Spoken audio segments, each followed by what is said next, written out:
South Florida and Georgia Tech just underway, and Darius Slade tackles Lucas Johnson behind the line. So the Bulls defense post a 3-and-out. And Charlie Strong's team trying to snap a 7-game skid.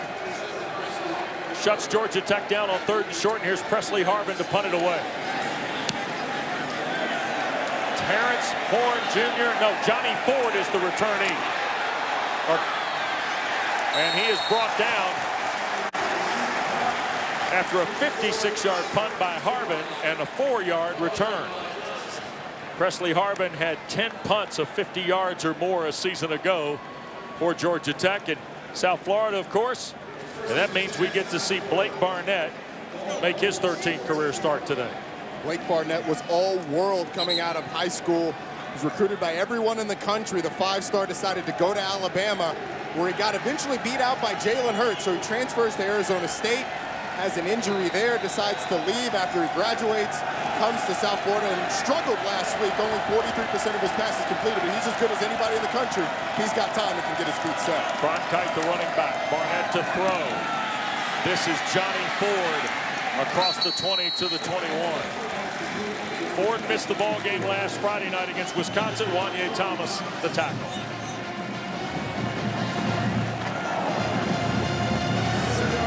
And Geoff Collins told us Johnny Ford's going to be a handful, Roddy.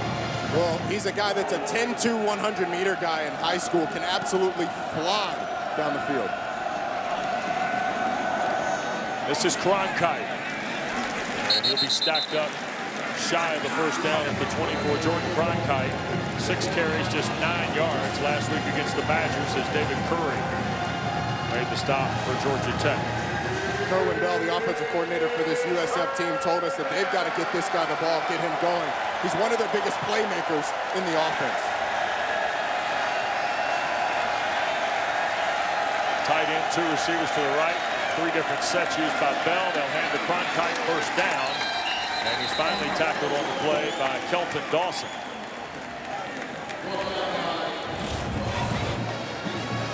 It's just a power play. You've got a puller from the backside, a little crease created. Cronkite's going to be able to take advantage for a USF first down. You see the commitment to the run here early, Wes. They throw the quick screen out to Johnny Ford to try and get a playmaker in space. Then Cronkite for 2 straight runs. Kerwin Bell coming out trying to get Blake Barnett settled, but also showing commitment to the run. National championship coach at Valdosta State, the former Gator Kerwin Bell. 1st and 10. Barnett wants to throw, pressured by Dawson, put it up for grabs, and running across the top, Wanye Thomas couldn't flag it down as it was intended for Eddie McDoom, a Michigan transfer. That's going to be a matchup to watch. Whoever's lined up in the slot and gets matched up against this Georgia Tech nickel, that's going to be who South Florida's going to target. Trace Willing and Zamari Walton on the outside were fantastic last week against Clemson, locking down the 2 outside receivers. That slot is where South Florida's going to have to take advantage. 2nd down, the full 10. A year ago, 33rd nationally were the Bulls in total offense. Cronkite trying to sweep left, runs out of a Curry tackle, and skates out at the 27. Angled by Caleb Oliver, who had an interception last week off Trevor Lawrence in the opening loss at Clemson. All of a sudden, 3rd and long for Charlie Strong, whose team was 37% a year ago on 3rd down and 3 of 14 last week. Well, Wes, it's 3rd and 7+, which means Georgia Tech is going to bring in their what they call the Prowler package. They've got 3 guys, number 15, number 24, number 41, who average 208 pounds coming after the quarterback. And number 24, Keenan Johnson's a safety, but he's hanging out around the line of scrimmage right now. Sure is. Trying to get the reroute. Barnett dumps it across, Ford to catch, and he's taken to the ground by Tariq Carpenter. The strength of Georgia Tech's defense lies in its secondary, Roddy, and they look to be maximizing it there. Well, that time they create the pressure with that Prowler package. You see Keenan Johnson coming around from the outside. There's pressure. Georgia Tech loves the matchup with their secondary against these USF receivers. And that time, the big tackle in space and by the Georgia Tech secondary, Tariq Carpenter. Snyder to punt. Amarian Brown, who had the TD catch last week, fields the punt at the 28. Brown's got terrific speed and cannot get out of the angle of 3 Bulls tacklers. 45-yard punt, no return, no score in Atlanta.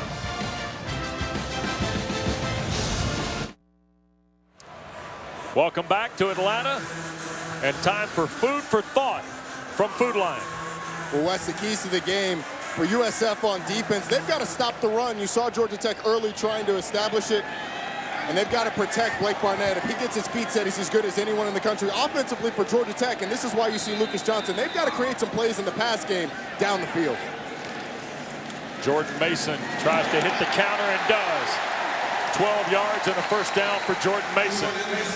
Patrick Macon, who had quite a debut for the Bulls last Friday night, the tackle. There's 55. Started his college career out of Memphis at Oklahoma State and transferred to Arizona Western, and really has been out of football for about 2 years until last Friday night, but he made up for it in quick time. Yeah, 15 tackles worth, and I would say it's pretty good for a debut. Yep.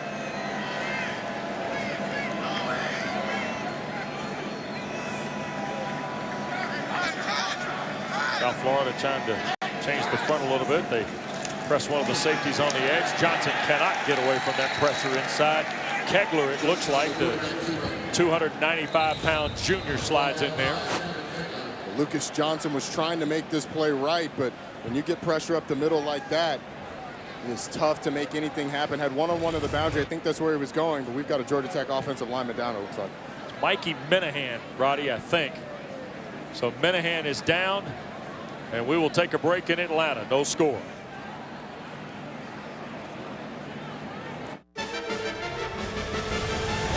ACC Network Football is brought to you by Bojangles' famous chicken and biscuits. It's bow tie. Wow. Good crew on the home opener here in Atlanta for Georgia Tech in South Florida. I don't think I got any bow taters in there with those biscuits and sweet tea. Tried to make my way out there, Wes. I think Eric did too. We didn't quite get there. Jahazel Lee has come in to replace Mikey Minahan, who, as you see, is help from the field. As we get ready to rejoin you from Grant Field, no score yet. Boy, Minahan has been an early part of that transition in the offensive line Eric spoke of at the front. Loss of a couple. Johnson flips it here to the near side. Dante Smith breaks free and crosses up to near field at the 49.5. Kirk Livingstone, the stop for the Bulls, and makes it 3rd and short. Eric, I want to go back on Mikey Minahan here. Let's hope that's not long-term for Geoff Collins and Dave Patton, his offensive coordinator, because that's a guy that I think they really like. Absolutely. Brent Key said even though he had 0 starts coming into this year, he was their best offensive lineman. He adjusted to the scheme the best out of all of them. You see, they plugged Jahazel Lee in now at left tackle. Straight ahead, Mason spins and first down. Blaine Boyle's the tackle, but Jordan Mason and Jahazel Lee lost his hat, Roddy, so he'll have to take a play off. Yeah, the depth of this Georgia Tech offensive line is being tested a little bit here with the injuries you saw, but a good job by Georgia Tech going from a 2nd and long to a 3rd and short. And Jordan Mason, according to Coach Collins, broke 15 tackles last week against one of the best defenses in the country, so he really proved himself in a crowded running back room. 1st and 10. Johnson, the keeper. Lucas tries to work here near side and will get to the 35 and a first down. Tyler Davis, the tight end, helping out on the play. This is what we saw a lot of last week, Wes. Zone read, and with Lucas Johnson in the game, you don't expect nearly as much of it, but a very capable runner. Obviously recruited to run this triple option system under Coach Johnson, so the ability to run the zone read is something that comes natural to these Georgia Tech quarterbacks. Wow, South Florida played that well. Crashing down, Devin Studstill, transfer from Notre Dame, one of several guys who started their collegiate football careers at other institutions and now have found a second home with Charlie Strong's program. Georgia Tech right back up on the line, though, after the loss of just about 2.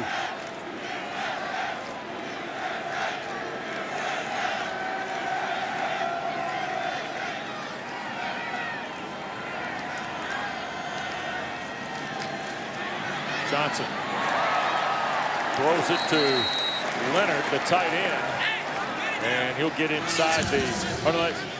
Yeah, that's Dylan Leonard, the tight end, the true freshman from Milton, who makes the grab.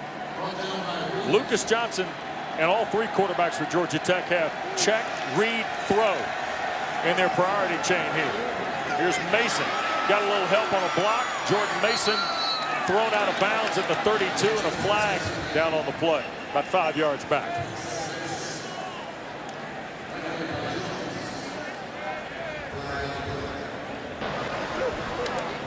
Personal foul, offense, number 70, illegal blindside block, 15-yard penalty, third down. Jared Southers ticketed here. And this is one of the new rules that has been instituted this year to protect players who cannot see a block coming. You see number 70 right there in the middle of your screen with the blindside block. Blocks have to come from the front now, Wes. It's not just a matter of getting your head in front. The defensive player has to be able to see the block coming, or else you're going to get called. And it sets up Georgia Tech with third and a short bus ride. Yep.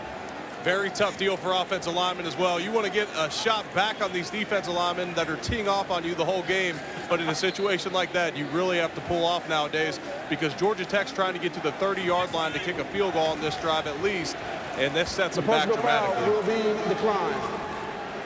And fourth down. South Florida has declined the penalty.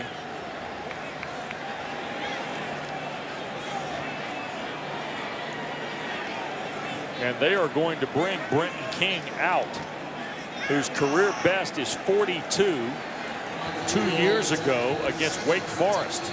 He was 1 for 4 last year. His only make was 35 yards at South Florida. This is 51 yards. The kick by King is no good. So a missed field goal from 51 yards ends the Jackets' second possession. Still scoreless in Atlanta on ACC Network.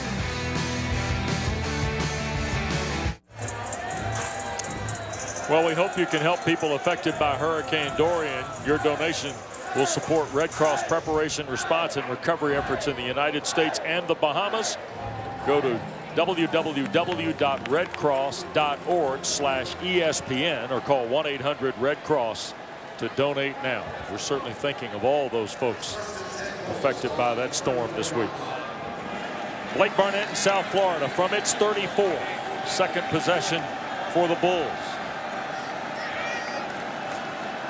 Quick throw to the perimeter. In the hands of Jernard Phillips. And he got thrown out of bounds across the way by Zamari Walton, and a flag thrown in behind it after a 7-yard play. Personal foul, face mask, defense number 21. 15-yard penalty added to the end of the play. First down. Zamari Walton, a guy that played really well last week. You see the slight grab of the face mask. And the little toss at the end got the USF sideline fired up. I thought that may have been a personal foul, but it happened in the field of plays when he tossed them, so they get him for the face mask instead. KJ Sales, who started his career at Carolina, and Wanye Thomas ended up in a little verbal visit on the back end of all that. Barnett checked right, dumps it in near his side. McDoom shoved out of bounds. That's a Johnny Kerr in support from safety. Eddie McDoom's career, Roddy, in Ann Arbor was as a running back. And South Florida, he's a slot wide receiver guy. Well, they love his speed and his playmaking ability with the football. Struggled a little bit last week, had a drop early, but he's a playmaker on this offense. They have talent all over the field, this South Florida offense. And 16 catches in 2 years at Michigan. And there's a play for about 3 yards. Jordan Cronkite, who originally was at Gainesville playing for Florida, a year ago posted 1,121 yards and 9 scores, including 5 straight 100-yard games, and went for 3 bills on UMass and Amherst. Yeah, that's something that's tough to do in a video game, but he was able to do it. Money down here for Geoff Collins. Money down, and I'm right next to their sideline, and they're all doing the money down signal with their hands. They even practice it in practice. Their sideline's going crazy.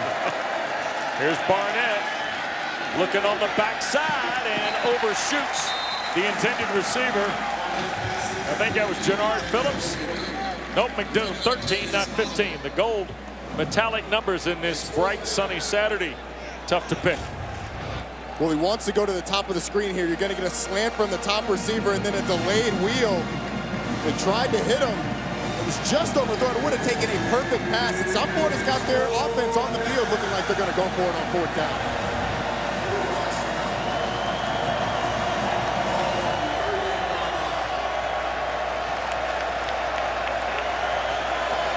Barnett 4 of his first 5. Needs 4 here. Pressure coming. Crossing route. Catch made. St. Felix, who we talked about at the top. First down and more. To the 17 goes Randall St. Felix on his first catch. 21 yards. Wes, the other thing we talked about is getting pressure on Blake Barnett. Georgia Tech not able to do it here. Let the long developing crossing route come. St. Felix able to make the catch, get the first down, and a little bit more. Georgia Tech typically plays man-to-man in these situations, but here they decide to go zone. St. Felix able to find a soft spot and get a big conversion for the Bulls. Pretty dangerous. Randall St. Felix, 6'2" and a sophomore from Miami. First catch of the year. Slant route inside, broken up. Caleb Oliver is off to a great start. Had the pick last week and already a couple breakups here, Roddy. He's an impressive player. He plays in the nickel at 6'4", 212. Just does a great job of breaking on this football. Doesn't interfere. I'm not sure Wanye Thomas wouldn't have absolutely blown up the receiver had that not happened. Looked like a predetermined read. Blake Barnett goes into coverage. He's lucky that he didn't get tipped up for an interception. The second down and 10. They'll try Cronkite. Right into the middle of Georgia Tech's defensive front. And you see Chimedza, 93. Redshirt freshman there to make the play. And by the way, Cronkite lost his hat. So the helmet will cost Jordan Cronkite a play. And here comes Sariki. Odaneo Sariki comes in because Trayvon Sands is not with the Bulls on this trip. A little bit of an injury last week, so Sariki is the backup running back. An expected look for the tight end, Mitchell Wilcox, right here. He's where he's lined up. See if Blake Barnett tries to find him if they go to the air. Play fake and Barnett to throw. And it is Wilcox. On cue, but steps out of bounds. Short of the first down by about 3 yards or so, maybe 4. Wesley had him early. I think he wanted the ball right away because he sneaks out in the flat and there's nobody there. If you give it to him right now, he's able to run for the first down. But Georgia Tech, as is able to rally and stop South Florida on a big 3rd down, set up a field goal try. So here is 29-year-old, or this is Kobe Weiss, rather, whose longest field goal a year ago was 38 against UMass, and this one from 28 is good. South Florida scores first. 3:40 to go, first period in Atlanta. The Bulls in front. Well, South Florida's taking a 3-0 lead here on Georgia Tech in Atlanta. 9 plays, 56 yards. Weiss's field goal covered 28 yards in a 3-minute, 28-second drive. And so the second possession for the Bulls generates the game's first points. They're trying to win for the first time in 8 games. They've lost 7 straight. Georgia Tech trying not to start 0-2 for the first time in 30 years here today. So a lot on the line between the two schools in just their second meeting. The Bulls won last year by 11 points at Raymond James Stadium. Dante Smith on the kick return. To the 27 goes Dante Smith, the redshirt freshman, Spring Hill, Tennessee. Don't forget, this is game 2 of 4 still to come down to Tallahassee. Chris Connor, Mark Herzlich standing by with Ed Ashoff. Louisiana Monroe visits Willie Taggart, Florida State. Then at 8 o'clock, ACC Network primetime football presented by Geico. Miami and Carolina between the Pines tonight in Chapel Hill at Kenan Stadium about 8 o'clock. And James Blackman got off to a great start in the first half last Saturday against Boise. Struggled a little bit in the second half. Boise State ran 108 plays, Wes, in the heat down there in Tallahassee. So it's a big week for them to get back on the right foot. Donicus Sanders only played 2 ball games a year ago and gets the catch to make it 2nd and 4. James Graham, by the way, is the quarterback, and Lucas Oliver is in the slot right to the top of the screen here. Or Tobias Oliver, I should say. Tobias Oliver motioning into the backfield. Here they come. Graham going to turn it upfield. So we've seen Lucas Johnson. Now we see James Graham, Tobias Oliver on the same snap. Well, Wes, it's 3 drives, 3 quarterbacks. And we expected that we'd see some of this. Actually, a little surprised not to see it last week. It's something that's familiar to Georgia Tech fans. Just a triple option. James Graham, the throwing threat. Kind of the best blend of the two. Takes a snap at quarterback and is able to dive in there for a little bit of a game. That's Oliver in motion. Here comes Graham.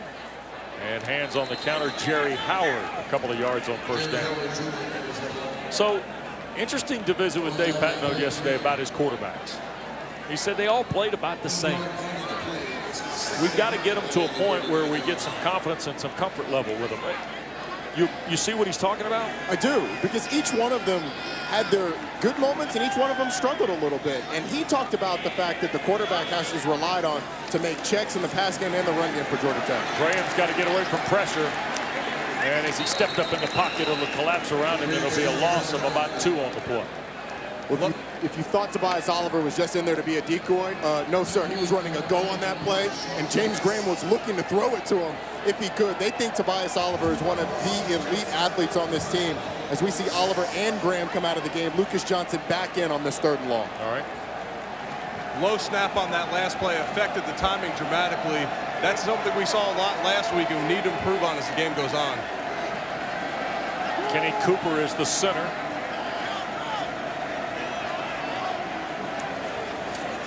And Johnson wants to throw. Flush to his left.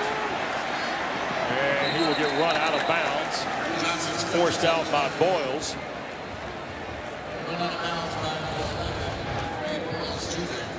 South Florida has shown this a couple of times where they drop 8 and just rush 3. Lucas Johnson can't find anybody, but because they're playing zone, they've got a number of guys looking at the quarterback and spying him, and they're able to usher him out of bounds.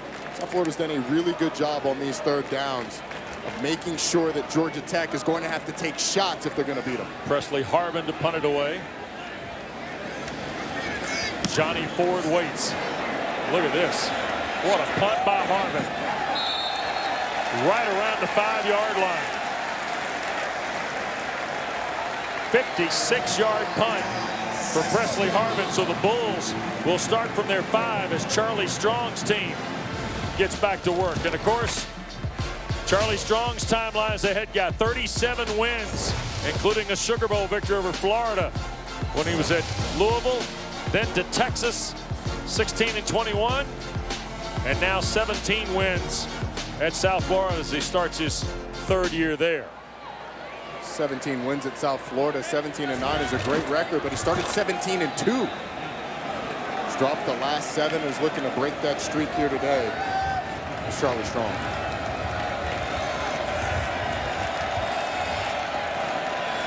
From the 6, Barnett and the Bulls. Johnny Ford tried to get outside, and Georgia Tech was having none of it. Demetrius Knight, a great play for the Jackets. The true freshman's able to get in the backfield, shed the block, and bring the speedy running back down. Mentioned that Johnny Ford actually played running back in this offense a year ago. They moved him to receiver to take advantage of that world-class speed. But there, he just got to hit it up in there. Get the yardage that he can when you're backed up near the goal line. Can't afford to bounce it out down near the goal line. 5'5", 180 from Miami is Johnny Ford. 2nd and 13, Barnett, the quick throw. Caught by McDoom, and he's going to get shoved out of bounds near the original line. Tariq Carpenter was the first jacket in a white hat to get there, and he'll close out the opening 15 minutes of play. South Florida has the only points. We've had big hits both ways after 15 minutes in Atlanta.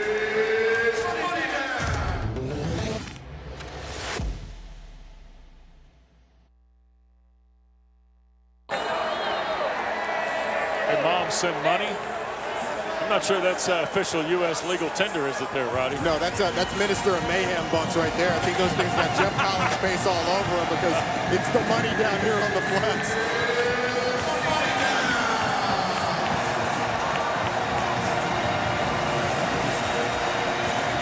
Cronkite back in the ball game. And also here is Jaquez Evans is the quarterback from Mays High School in Atlanta. We heard this might happen, or snap or two, and Evans going to keep it. And he will be stopped at the 15. That's a yard and change shy of the first down. 9-yard run for Jaquez Evans. Tariq Carpenter, the tackle. Jaquez Evans, a guy who came in as a quarterback, got moved to receiver. We were told we might see it. It's just a way for South Florida to run a conservative, safe play. Quarterback run with a talented player. Schneider to punt, 29-year-old Aussie. Spent 8 years as a construction worker. Played high school rugby. Now plays college football in the United States. Hammers the punt to Brown. Amarian Brown at the 35 has got great speed. Brown turns the corner, steps out of bounds at the 43-yard line of the Bulls plus field territory for Geoff Collins' team. 50-yard punt, 23-yard return. Geoff Collins grew up in the Atlanta area, went to high school in Conyers. Look at Big Five taking William Bell to the turf here at Grant Field, Roddy. It's a tough tackle. And he made sure to note to us that we noticed this was a play that should not have been blown dead. That was a forced fumble by Geoff Collins that he showed to the team last night. But a guy who came here as a youngster, used to watch the Thanksgiving Day freshman games that Georgia Tech played against the University of Georgia. Lucas Johnson with Jordan Mason in the backfield. The tight end and 3 receivers, and boy, Mason had nothing there. In fact, lost a yard, maybe 2. Greg Reeves was the first guy there, and then had some help from Antonio Greer.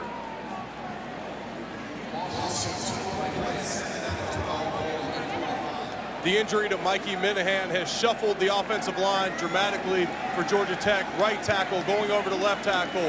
You have Jahazel Lee inside now as well at left tackle. Snap was offline. Here's Johnson.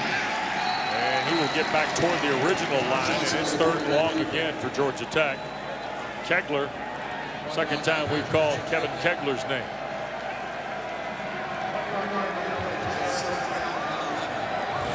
We have a new center in the game as well, and another bad snap. That is something that the Yellow Jackets have to get fixed. It affected them last week, and I know it's tough going from option to this, but that is affecting their game plan dramatically. As William Lay, who's now at the pivot, Eric.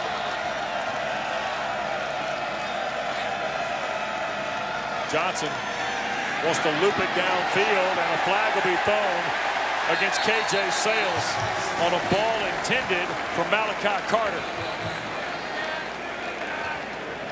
So KJ Sales, who's played in this facility before as a member of the Tar Heels, extends the drive with a penalty.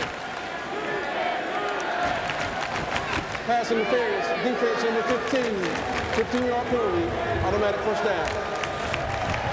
First penalty on the Bulls. Sales flips his hips, just gets beat. Never really gets back to looking at the football. That's going to be called every time. A good job by Lucas Johnson. You want to underthrow that ball, a little back shoulder so that you can get that penalty. Malachi Carter fighting for the football is able to draw it. Look at this, 2 left, 3 right.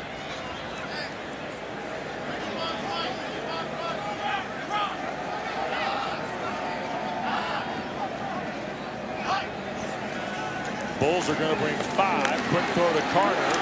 And a face mask flag will come out on Sales as Carter falls forward to the 26. And they'll add to that. Back-to-back penalties against KJ Sales. It's going to test that short memory that cornerbacks have to have. Personal foul, face mask, defense. After this is gone, automatic first down. This is an aggressive penalty, but Malachi Carter just able to slide out and Sales. That is obvious. It's in the open field. You see the frustration right there. It's going to get called every time. Looks like they pulled him off the field just to cool him down a little bit.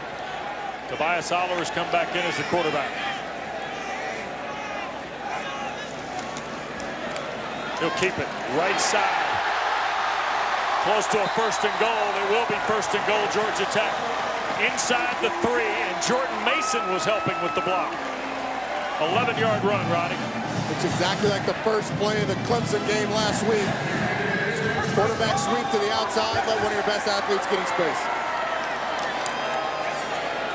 Oliver looked like he was about to get blown up, and somehow Oliver held the rock. Now they're having to step in between Nick Roberts and Jahazel Lee after the whistle blew on the play. So 2nd and goal.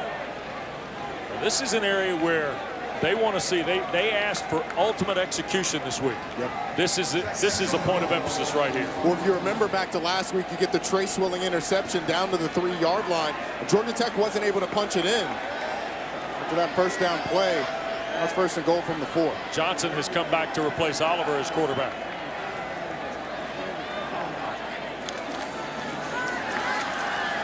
And Lucas Johnson dives. And they'll measure him, I believe, toward the 2.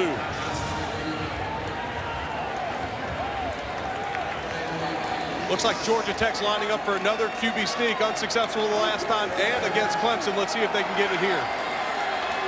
Mason in the game with Johnson. They hand it to Jordan Mason.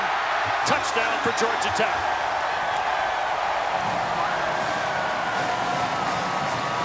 Two-yard run puts the Jackets in front.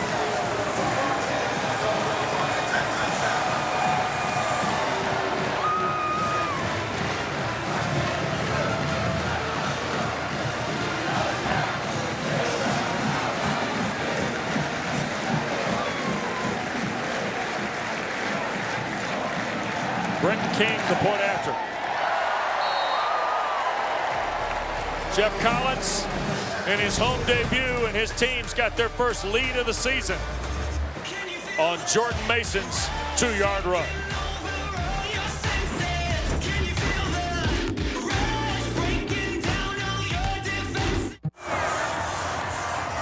Georgia Tech's taking the lead on South Florida, 7-3. Jordan Mason, the touchdown for the Jackets. A year ago, he had 7 of them. That's his first one of this new season, and it is of note, South Florida had 2 very costly penalties in the drive, including one to extend the drive, and then a personal foul behind that. Big punt return to start it that gave Georgia Tech great field position. And Marion Brown is handling the punt returns today. Kick to the far side, and this will be Terrence Horn, who ran 2 kicks back last year against Georgia Tech. And he's coming back from an ACL. Let's check the studio and Jack Collinsworth. Hey, Wes, let's go to this Fansville studio update. We go to Blacksburg. Ryan Willis, 13-yard touchdown pass to Phil Patterson, 31-17. Virginia Tech leads. Wes, we'll see you shortly at the half. Look forward to it. Thanks, Jack. 7-3 Georgia Tech. We'll see the Hokies of Justin Fuente next Saturday at Lane Stadium. So here's Blake Barnett and USF, who trail for the first time today.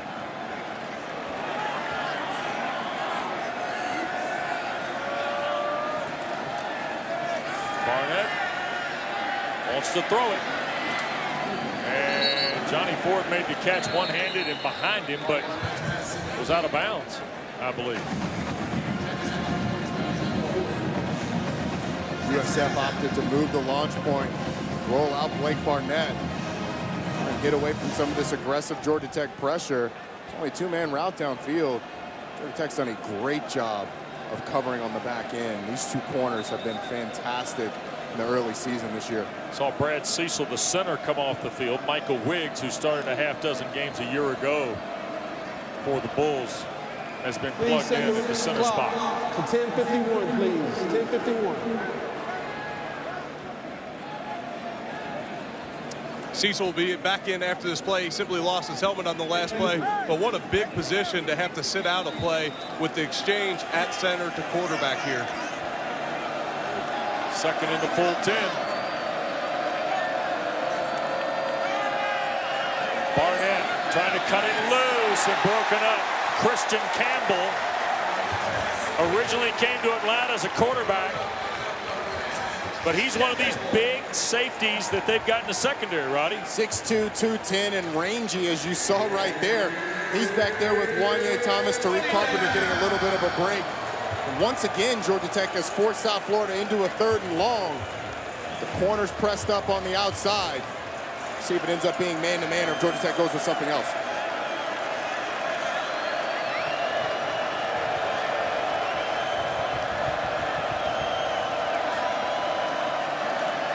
Movement up front in the pre-snap. Here's Barnett throwing to the near side. Ball caught. Horn knocked out of bounds. That'll be a first down for the Bulls. And what a story that Horn is becoming here in game 2.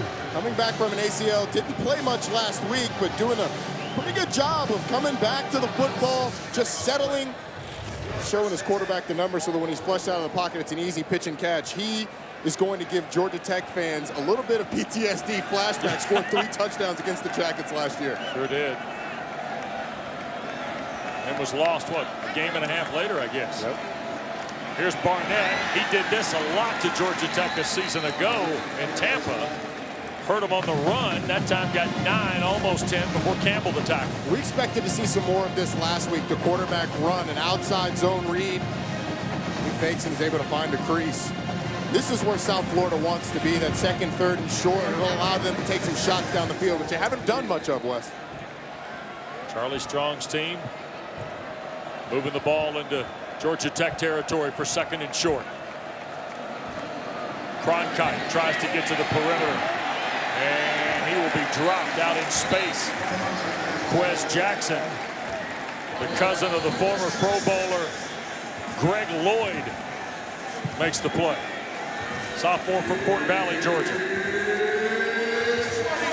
Outstanding play there in space against Cronkite.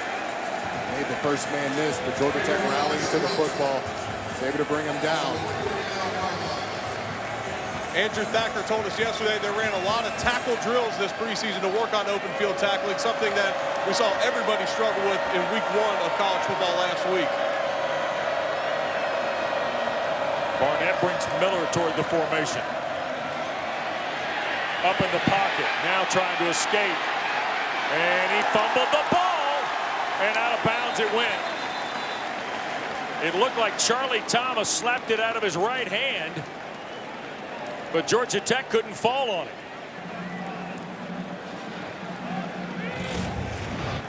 Well, Wes, they're looking for number 19.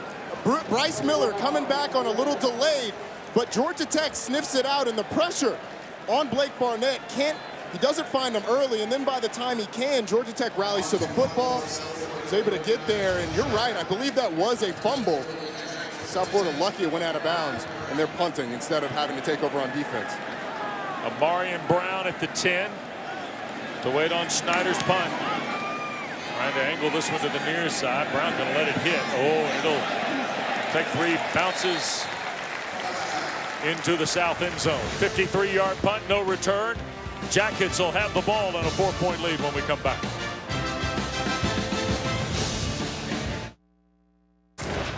Georgia Tech took the lead on their last possession, and a couple penalties against the Bulls helped them along too. Back-to-back penalties by KJ Sales. The first, a pass interference. The second, a face mask.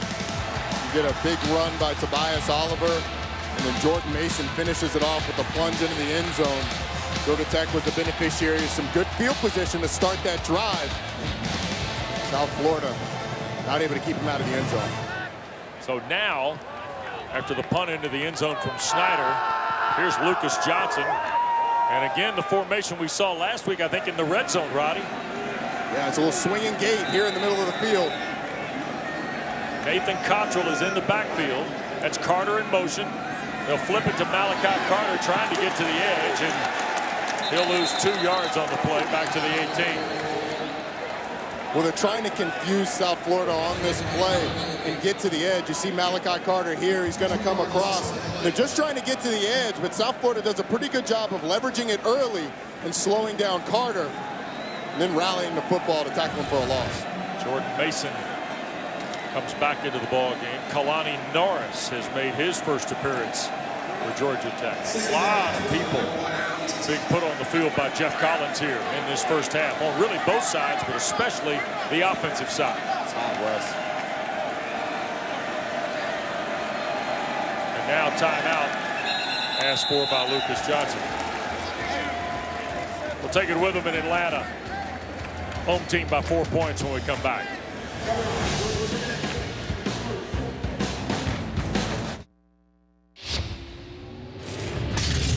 The college football playoff lives on ESPN.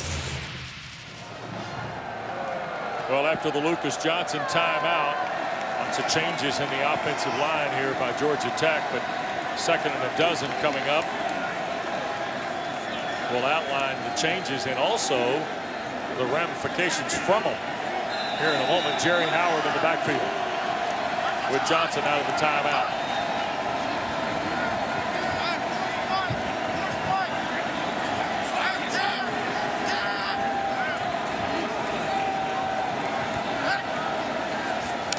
Trying to hold that defense, and now he'll scramble from the pocket, and he got batted away at the line. He was trying to throw it to Jalen Camp.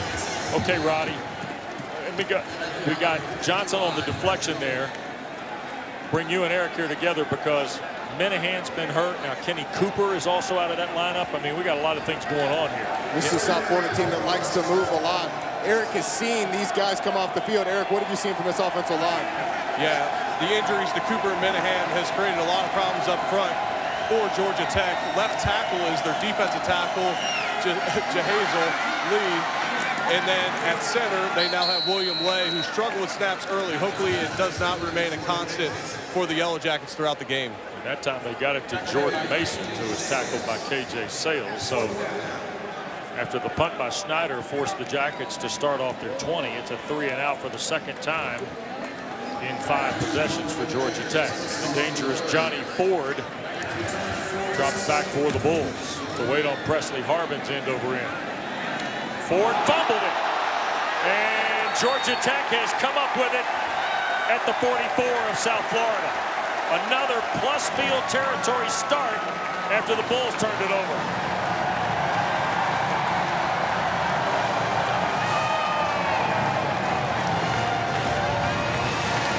Johnny Ford is charging this ball hard. Just mishandles it, and there is no one around but Georgia Tech jerseys to help out Johnny Ford. David Curry jumps on the football. Georgia Tech with the first turnover of the football game. Ball at the 44.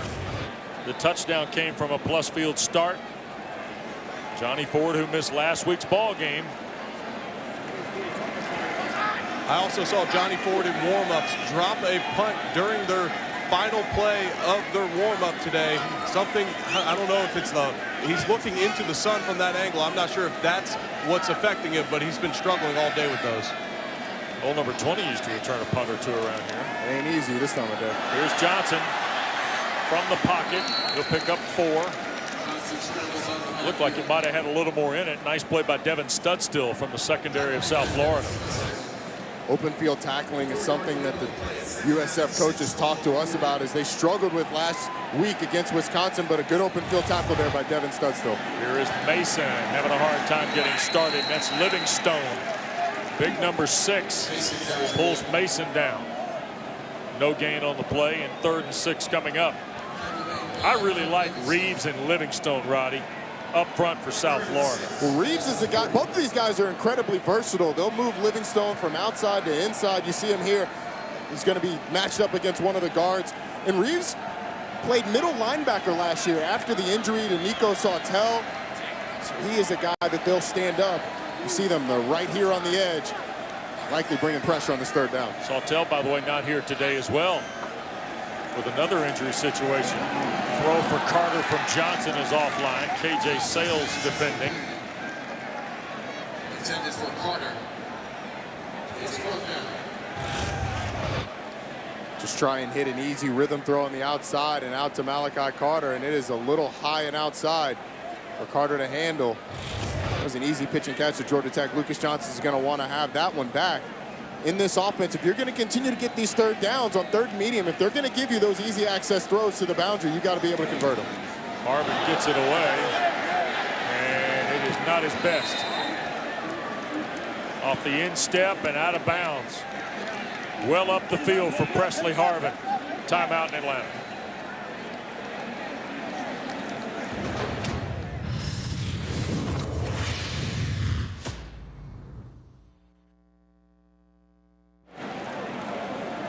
Georgia Tech 7, South Florida 3, and Geoff Collins' first year in Atlanta and his home debut, and they're doing it with one of the youngest teams by definition from a senior class, Roddy, in college football. And Coach Collins told us yesterday that only 6 of those seniors play, only 3 of them on defense. So while he's trying to grow this young team up, he's certainly excited about what they'll be in the future. So Cronkright is the running back off the 22 with Barnett.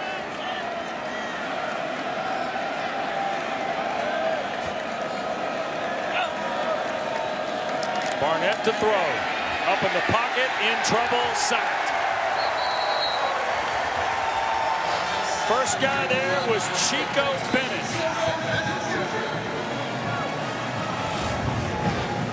Chico Bennett, the true freshman, coming off the edge. And this is something that these tackles at USF struggled with against Wisconsin, handling that speed rush around the corner. Eric had a chance to catch up with some of the coaches from USF, and they talked about the tackles and their struggles a week ago, right, Ewood? They did. Jeremy Darvo, the offensive line coach for South Florida, former teammate of mine at the University of Louisville. He loves his group. He loves their work ethic. But you have a former guard at left tackle, and his right tackle struggles with speed as well. Number 77, Marcus Norman. Well, Bennett forced the throw from Barnett, and then Tariq Carpenter wiped out Johnny Ford on the catch. Try and set up just a little screen over here on the outside. Carpenter has been all over the field, ducks under the block of the offensive lineman in the open field, and is able to bring down Johnny Ford.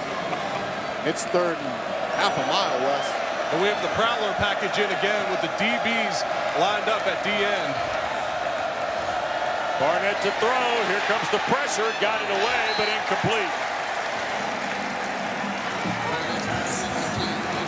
Jaquan Henderson, who is listed as 6'1", 211. There he is, the defensive end, was the guy peeling in. But, Roddy, he's a 211-pound defensive end. But he's quick as a cat coming off the edge, and that's what these tackles have struggled with. They struggled against with it last week against Wisconsin. They struggled with it here. Henderson able to bend the edge, create the pressure on Blake Barnett. There's nobody open downfield. These DBs have been locked down.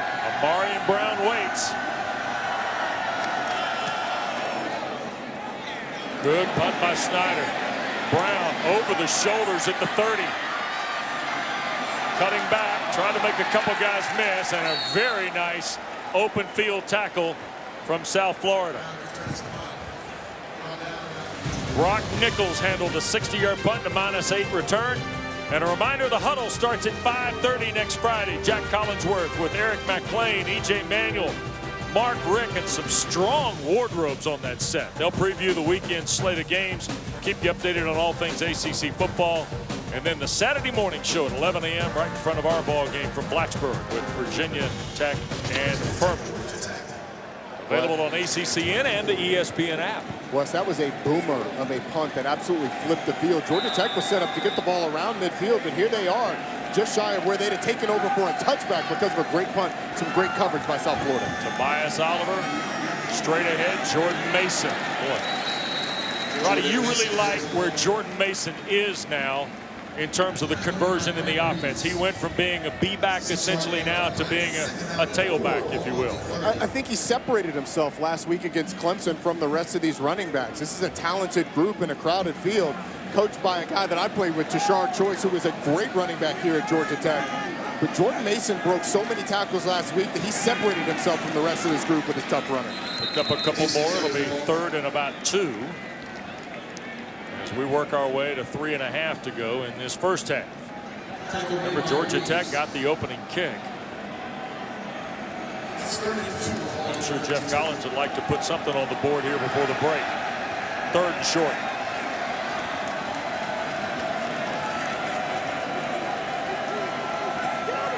Jackets are 2 of 7 on 3rd down.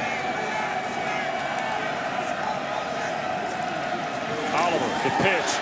Mason around the edge. 1st down and more to midfield.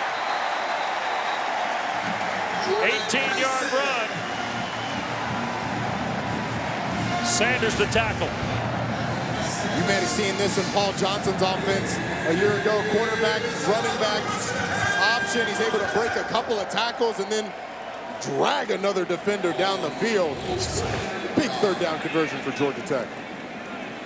To me, this early in the conversion from option to spread, I think Tobias Oliver gives them the best chance of moving the ball down the field on South Florida. Amarian Brown on a jet sweep, got pulled down by the horse collar and a flag thrown. Boyles, the tackle. Personal foul, horse collar tackle, defense number 11, 15-yard penalty, automatic first down. That'll move it to the 30. South Florida has proven the ability to stop Georgia Tech without the help of these penalties, but on the last touchdown drive, you had a pass interference and a 15-yard face mask. Now Georgia Tech is just shy of the 30 because of a 15-yard horse collar tackle. So Georgia Tech needs some help from the South Florida defense. Quick throw, Oliver. Malachi Carter on the back end of that. Pickup of about 5. KJ Sales the time. And Eric, going back to your point, I agree with Tobias Oliver moving this team down the field. If nothing else, because of the play calling, it makes South Florida account for another player in the run game. We have not seen Lucas Johnson be quite as explosive, but believe me, they saw how explosive Tobias was when he ran the football last week against Clemson. Second down 5. Fumble of the ball. Oliver got on it and now getting away. Finds the first down. Devin Studstill shoved him out of bounds. This was headed for disaster. Absolutely was. Everyone in Bobby Dodd Stadium held their breath, but you want to see the elite athlete. He gets out in space, outruns the big defensive lineman, is able to create a positive play out of an absolute disaster, as you said. First and 10 now after the 8-yard play.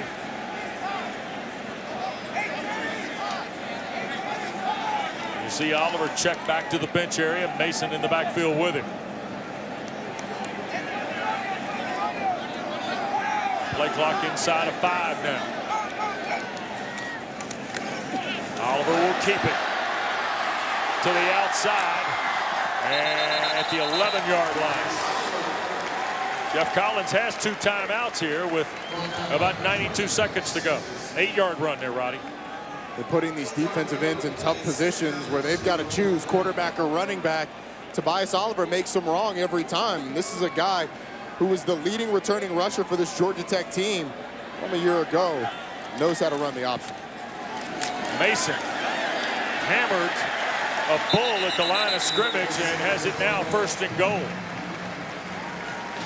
Boy, Jordan Mason dropped a shoulder on somebody.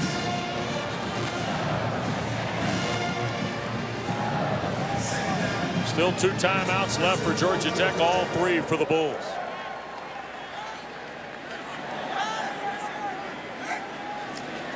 Oliver will keep it. Cut back at the 5. Touchdown. 7-yard run for Tobias Oliver.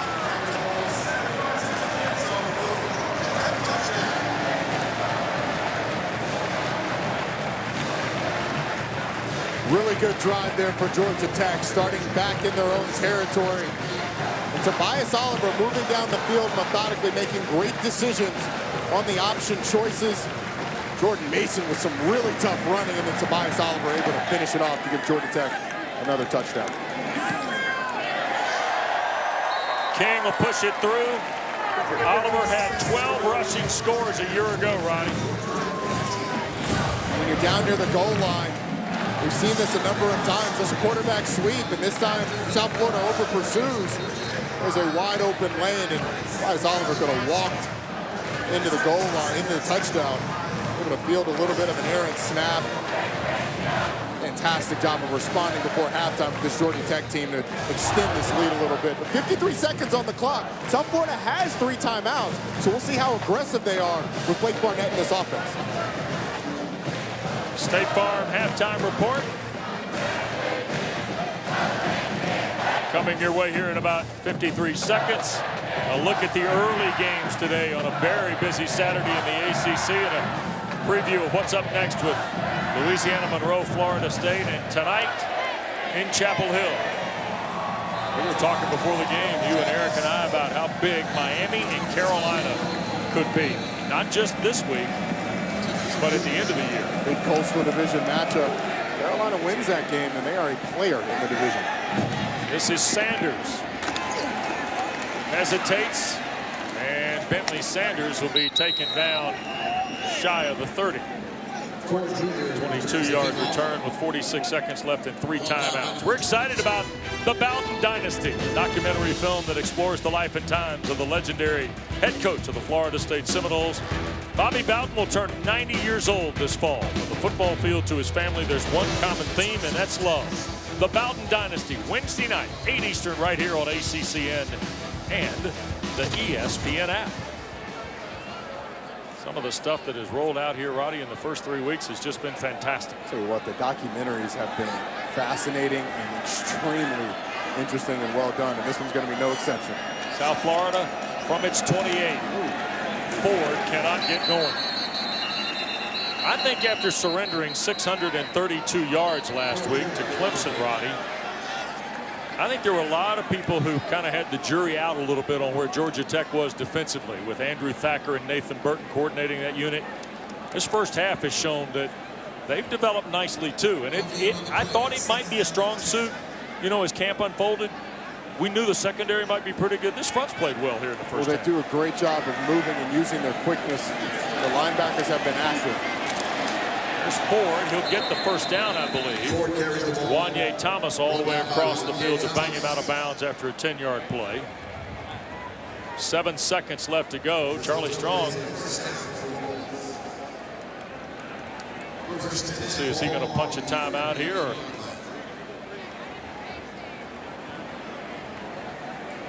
I don't anticipate. And they are going to take one.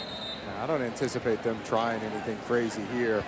You can get a quick throw to the sideline with 5 seconds. I don't even think there's enough time for that. I think you're a little too far for a Hail Mary, so I anticipate a pretty conservative play call here out of South Florida. And you get the ball to start half too. Exactly. But down 11, and clearly the momentum with Georgia Tech. Jackets have scored 2 touchdowns in their last 4 possessions and missed a long field goal earlier in the first half as well. Let's go, Jackets! Well, Charlie Strong's team has lost 7 straight, trying to avoid an 8th. They'll get South Carolina State and Tampa next week. And then SMU, UConn, BYU, and you see the rest of the American slate, including the I-4 war. Well, if you look at this right here, yeah, those last 4 games, that is a tough way to finish the season, just like a year ago. Saw Memphis with a win over Ole Miss last week. Temple, Jeff Collins' old squad is absolutely loaded. Yep. And UCF is always good. And Cincinnati, how about them winning against UCLA a week ago? Now Luke Fickell's got the favorite in the American. So here's Barnett.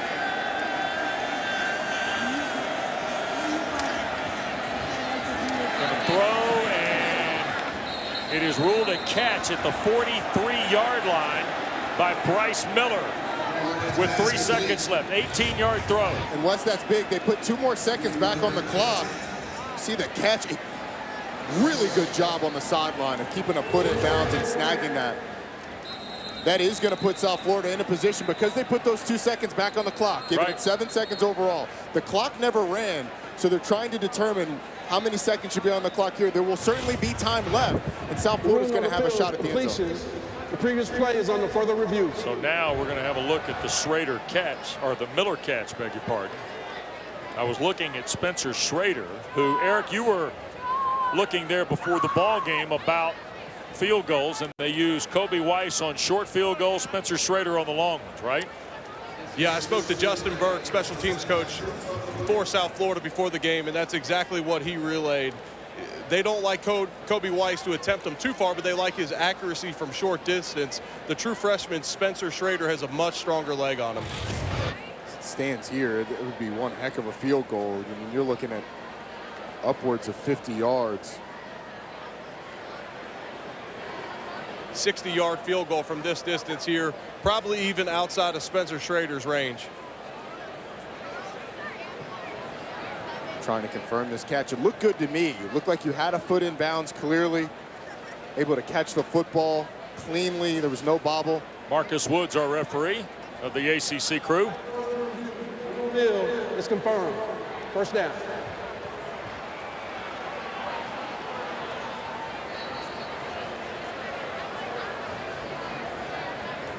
So the call confirmed.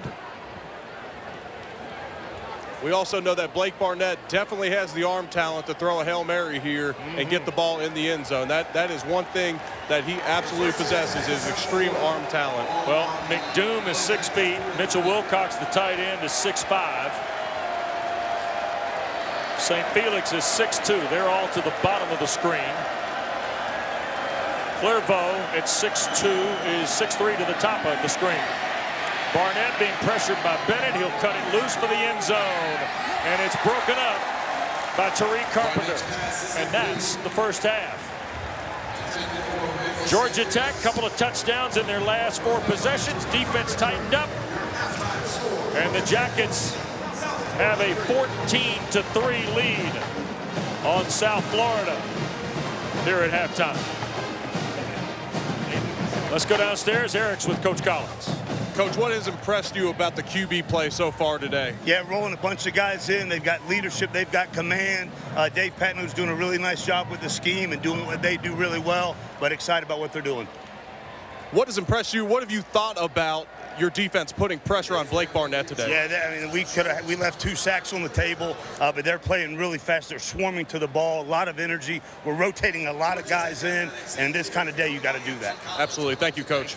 All right. Stay tuned, Eric. Thank you. State Farm halftime report. Jack Collinsworth, Mark Rick, E.J. Manuel, Eric McClain coming up right after these messages.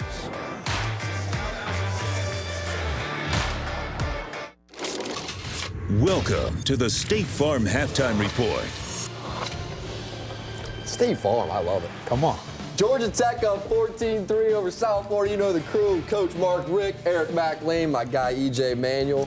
Georgia Tech started to get something going offensively there late when it was working. A little bit. Well, they played every quarterback at least twice, it seemed like. But Tobias Oliver at the end started running a little zone read, had a little QB follow in the red zone there for a touchdown. So, you know, more QB run for Georgia Tech. It's a little bit different. It's more out of a spread set. And they're trying to do the things they want to do, but they're just really struggling throwing the ball.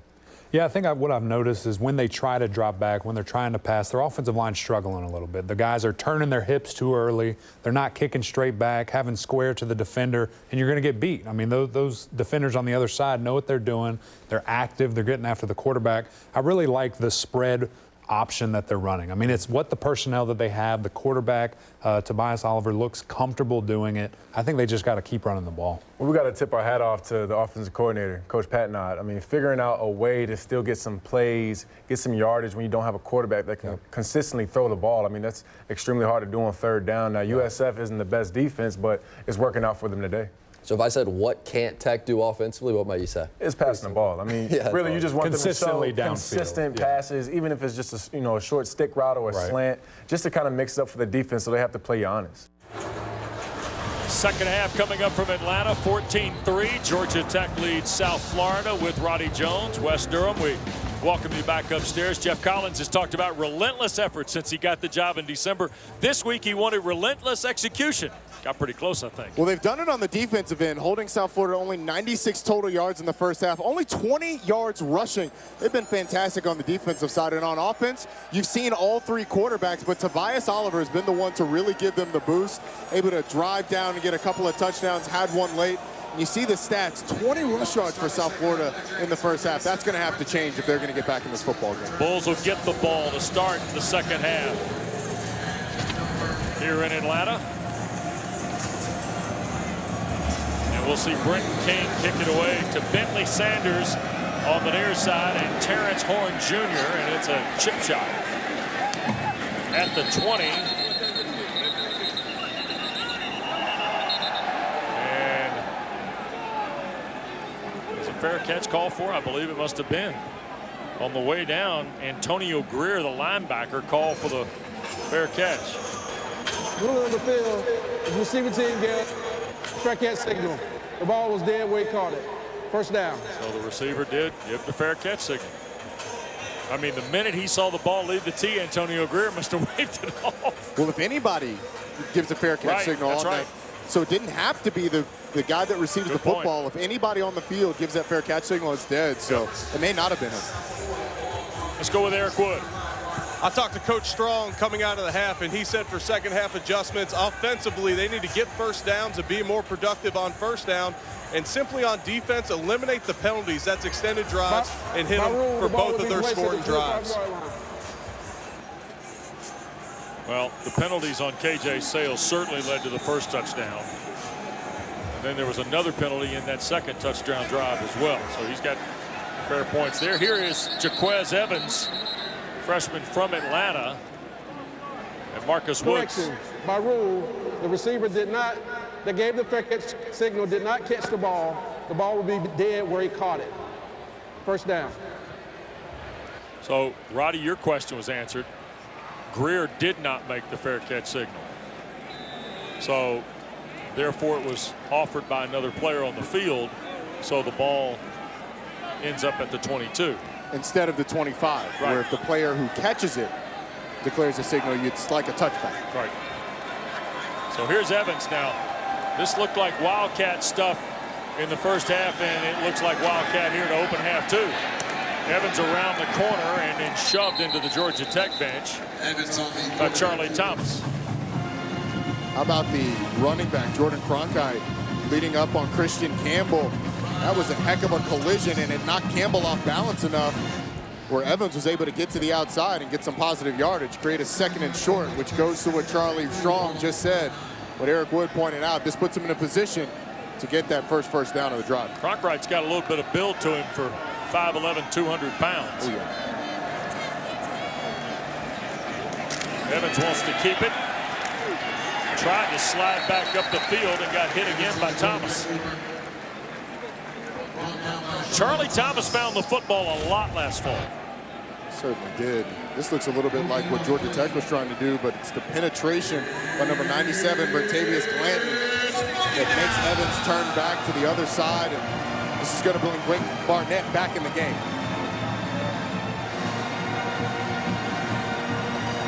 You see Evans go to the bench and looks a little worse for the wear.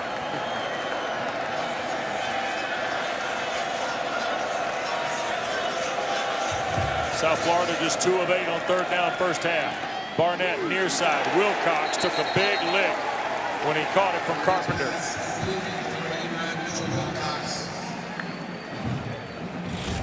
It's going to depend on the spot, but Wilcox in the slot just runs a little out. Looks like he's going to be just short. That is a really good job by Tariq Carpenter of closing the distance. He was played about 7 yards off on that play. Wilcox just running a little out right at the sticks. The throw brings him back closer to the line of scrimmage, prevents him from getting the first down. Schneider to punt. Amarian Brown. Averaged about 7 yards a return. This is a heck of a punt again from Schneider. Fumbled by Brown. Caught it on the bounce at the 14. And tripped up after about a 5-yard return. 54-yard punt. The Jackets had a little bit of everything to offer you in half one, Ronnie. They certainly did. It started with Lucas Johnson running a little bit of that zone read. They did it with all 3 quarterbacks. We saw James Graham and Tobias Oliver as well, but Jordan Mason got the scoring started with a short plunge. And then late in the first quarter was Tobias Oliver show. A lot of zone read, a lot of quarterback run. This was the second touchdown. They did it on defense too, being able to create pressure on the quarterback off the edge. Georgia Tech was really rolling, holding this USF offense to less than 100 yards of total offense in the first half. James Graham at quarterback. Tobias Oliver in the slot up top. Yep. And this is Mason. And a yard or 2. Kirk Livingstone, senior there. Where's one of those single digits? I like the big linemen that wear the single digits. Oh, it's my favorite thing in college football, Wes. Number looks like an island. It's great. Look right here. Tobias Oliver lined up in the slot. 2 quarterbacks on the field for Georgia Tech. And Mason right at the line again. Maybe a loss of 1. Livingstone right there. All right, now, Roddy, a little bit of dirt in the details. When Graham handed the ball to Mason, he kind of carried out a step, and Oliver had drifted back almost like there was a bubble screen option too, right? Trying to make USF honor the fact that Tobias Oliver can throw the ball too from that slot position if there's a double pass, but see what James Graham does here. Graham going to drop. Amarian Brown on the catch. First down. Shy of the 40-yard line. Devin Studstill the tackle. 19-yard strike. They gave him a lot of time in the pocket, this offensive line. USF only rushes 3, and Marion Brown able to find a little bit of a soft spot over the middle. James Graham in this early season has looked the most comfortable of all the Georgia Tech quarterbacks throwing the ball. Remember, he and Amarian Brown hooked up for a late touchdown pass in that Clemson game. So not afraid to throw the ball with James Graham in the game. Oliver comes into the backfield. Here's Graham. He'll pitch, and this is Tobias Oliver on the edge, tripped up at the 45 by Bentley Sanders. There's a whole lot of stuff in the offensive office at Georgia Tech right now. I mean, you got 2 quarterbacks, you got veer principles, you got option principles here. I mean, you got straight drop back principles as well. I mean, we saw a post over the middle by Amarian Brown. You've got to honor everything basically in a college playbook with this combination of personnel. This is Graham on the keeper. First down, Georgia Tech, near the South Florida 40.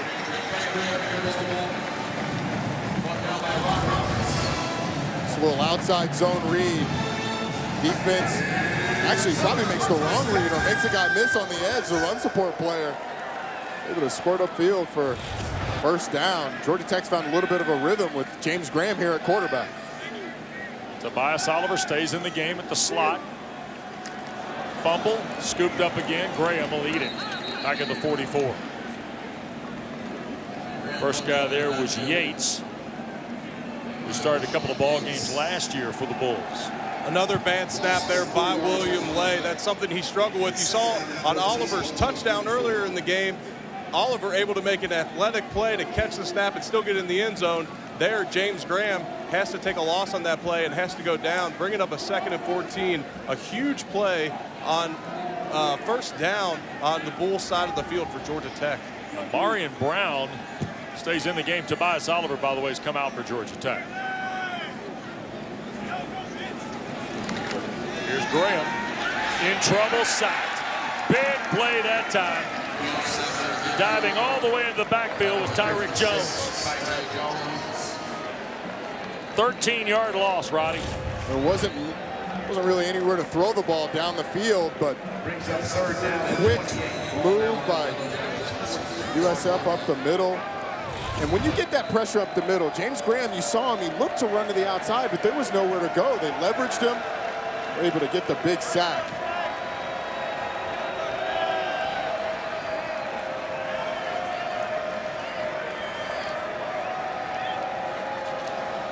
Graham's going to keep it and just get what he can, and this will end in the punt. Georgia Tech had moved the ball into Bulls territory off its 19. And then really unforced errors, Roddy. Miscue in the snap, missed block up front, good play by Jones. And now all of a sudden, here's Harvin to punt.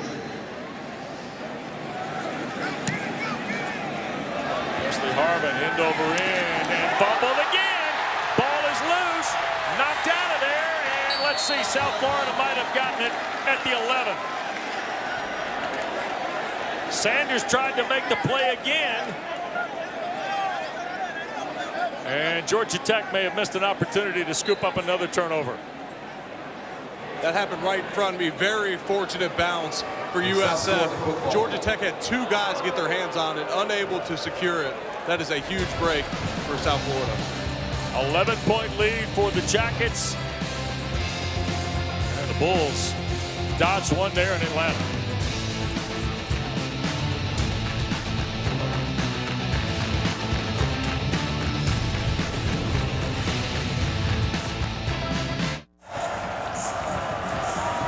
Well, South Florida dodged one. Bowman, the recovery of the botched return from Sanders. So here's Barnett and the Bulls now, who've only got 27 yards of rushing and a flag on the first snap of their second possession in the half. On start. Offense number 89. 5-yard penalty. First down. That's Mitchell Wilcox, the tight end, who, by the way, is on that Mackey list in the preseason. Outstanding prospect, senior from Tarpon Springs, Florida. It's been a while since we called his name as well. They need to get him back involved in this offense. Kerwin Bell's got to be a little frustrated here today. So some of this has been self-inflicted. Here's a reverse McDoom trying to find some room. He's going to reroute and head for the far side. Wanye Thomas not having it. And then a big lick from Bruce Jordan Swilling.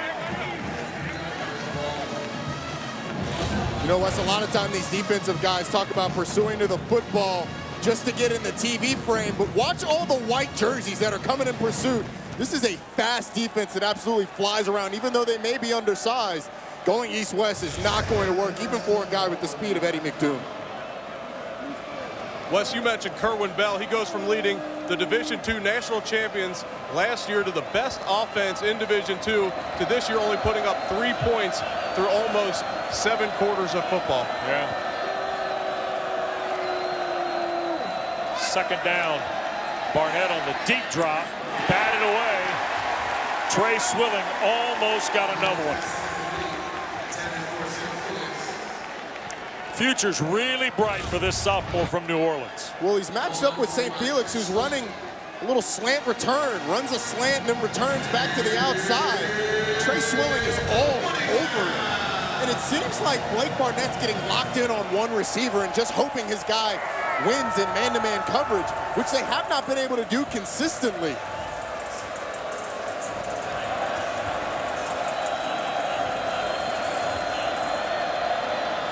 Third and long for the Bulls. Georgia Tech trying to get to Barnett. Squeezes around in the pocket. Has a little bit of a lane, and Barnett's got the first down and more. Breaking into the secondary, and Thomas will pull him down across midfield. A year ago in Tampa, Blake Barnett was able to really run the ball on Georgia Tech, and today, for the first time, he breaks free for 48 yards. There's a little bit of zone read in the game plan last week. Here, Georgia Tech does a really good job of coverage on the back end, and they actually get to him, have a couple shots at him, but Barnett, an above-average athlete, certainly a really good runner, had 91 rush yards against this Georgia Tech team a year ago, and a lot of it was on plays just like that. Chico Bennett is the injured Georgia Tech player. Back with more from Atlanta in a moment. Georgia Tech with an 11-point lead. The defense misses a chance to get a stop. That cost them a chance to get the ball back, and it may have been doubly costly because Chico Bennett was injured on the play here. He just gets rolled up by one of his own guys. You see that left leg right there. Let's hope he's okay. He walked off fairly well, certainly gingerly, but Chico Bennett's a guy they're really excited about. True freshman, part of that Prowler package that we talked about.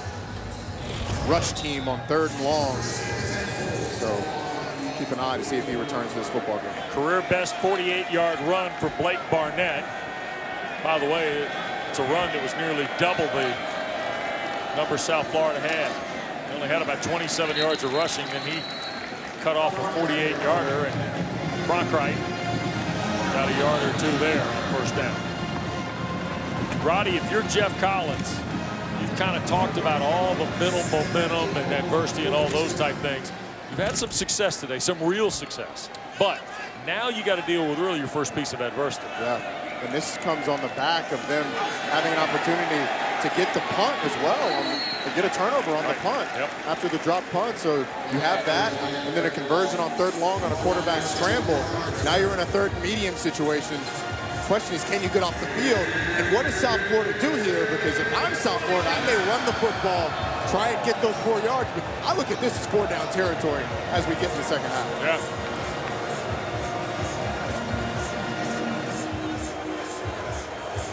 So Barnett with Cronkright behind him.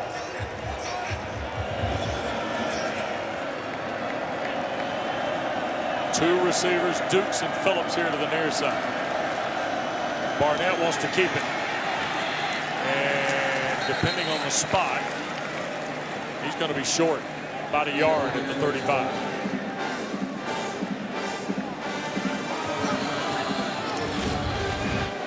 Tried to go with the quarterback power here. Get a lead blocker from the backside. Running back coming, Georgia Tech. Bring him down just short. South Florida's keeping the offense on the field, looking to go for it on this 4th down.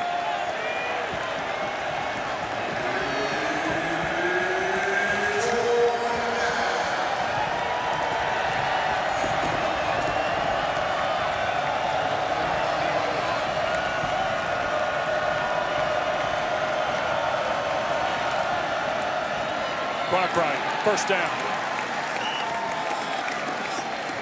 They got right to it with number 2. They found some rhythm with Cronkright and with Blake Barnett running the football.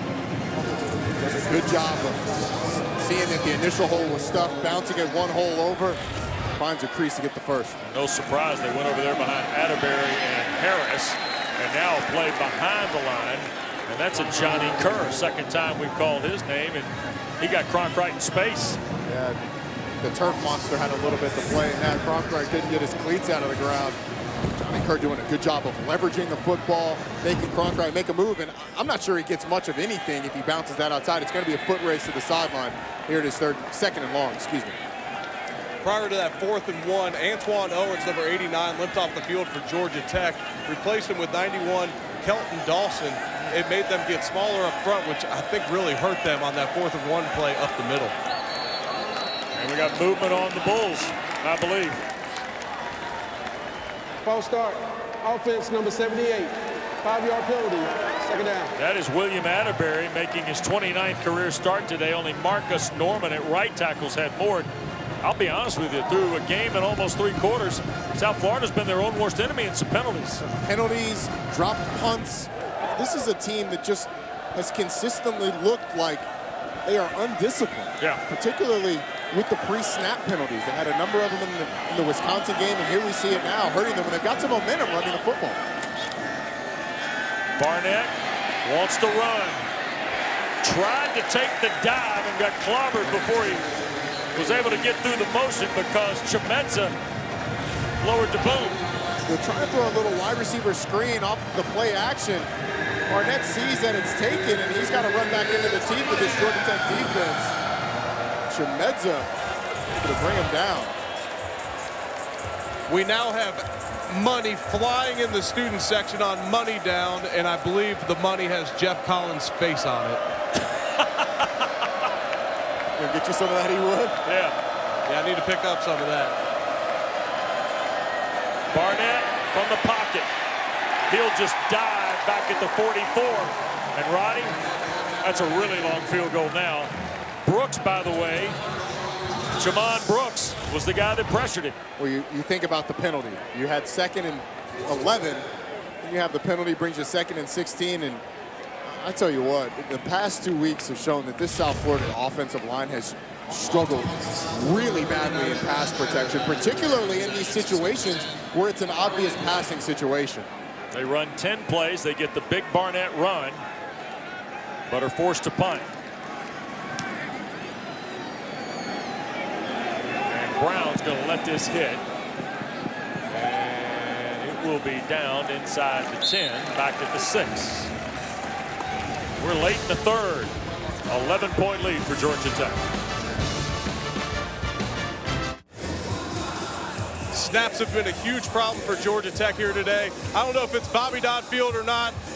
I'm instructed to try and snap one here on the field. I haven't done it in a couple of years since my playing career for the Bills. But a lot of times it just comes naturally for a center, but when you're playing in a option offense, sometimes it's not that natural to you because you haven't done it before. Back up to you guys. How about Wiley Ballard just taking that rocket right on the beat? How about he would on the wood? It's like riding a bike, man. Yeah, good job, Wiley. Nice catch of the rocket. Tobias Oliver with Jordan Mason. Georgia Tech start deep in its own territory after the punt from Schneider, and they'll lose one right there. Kegler again has found his way in the backfield. Now the Jackets, even though the 11-point lead late in the third here, Roddy, got to be careful. Yeah, they gave up 21 straight to end last year's game after being up in that one. Ended up losing it 49 to 28. So a late lead is not safe for this South Florida offense and the weapons they have. Here's Oliver rolling and looking for Tyler Davis, I believe. No, beg your pardon, that was Blancato. Josh Blancato. Just a good play by Roberts. Just a two-man route, a smash concept, a hitch on the outside, and then a corner. The ball a little low and outside, and Roberts there to make sure that Blancato doesn't come up with it. Georgia Tech on 3rd and long, backed up in their own end zone. Lucas Johnson coming out on the field. Tobias Oliver coming off. That signals pass, and you would think that, but it may be a situation where Georgia Tech goes the opposite with the draw or something of the sort in the run game. Bull show blitz.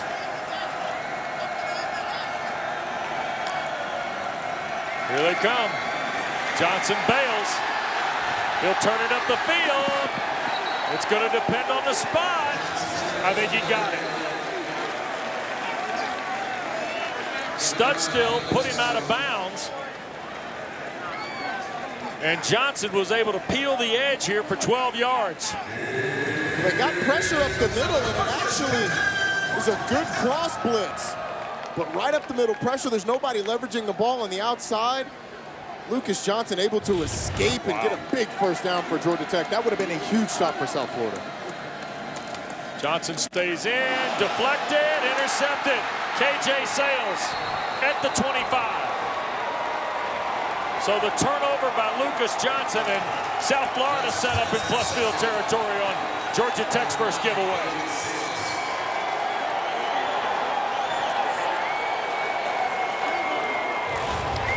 This looks like an RPO. Run pass option. Lucas Johnson decides to pull it. The ball is tipped and right in the arms of KJ Sales. Patrick Macon, the one able to tip that ball up in the air, number 55 for South Florida, had a huge game last week. 15 tackles. He forced a fumble last week, forced a turnover, and then he forces one there, and that gives the Bulls life. The South Florida contingent that has traveled up from Tampa now has life, and they are making some noise in the corner of Bobby Dodd Stadium. And on those run pass options, you're usually reading the linebacker, so I think Patrick Macon was the one they were reading. A great play by him of pulling up, getting his hands up, tipping the ball, and creating a turnover. Well, here comes the redshirt freshman Jordan McLeod from Plant High School in Tampa. 3 for 3 last week, throwing the ball for 22 yards. It's the 6th quarterback we've seen today, Wes. Yep. McLeod to his right. And he'll step out of bounds. Brentavious Glenn, the big defensive tackle, was the guy who edged him. McLeod is the younger brother of the former Clemson Tiger, Ray McLeod. 1 yard loss on the play. It's 2nd down and 11, ball on the 26.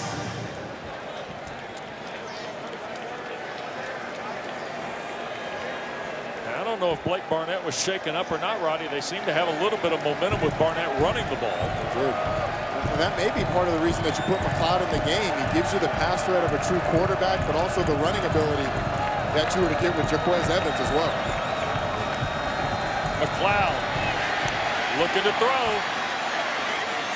And he'll be brought down at the 20. It's a gain of about 6. Wanye Thomas there. There is absolutely nowhere to go downfield with the football. Georgia Tech secondary, whether it's man or zone, it's really locked down these USF receivers. That's why you see Blake Barnett and now Jordan McLeod dropping back to pass with nowhere to go, having to tuck it and run. See what they do here, try and create something on a 3rd and medium. May not snap it. Quarter's going to end. In fact, it will. We go to the final 15 at Grant Field. Bobby Dodd Stadium here in Midtown Atlanta. Both schools looking for their first win. Georgia Tech 14, South Florida 3. We'll continue on ACC Network.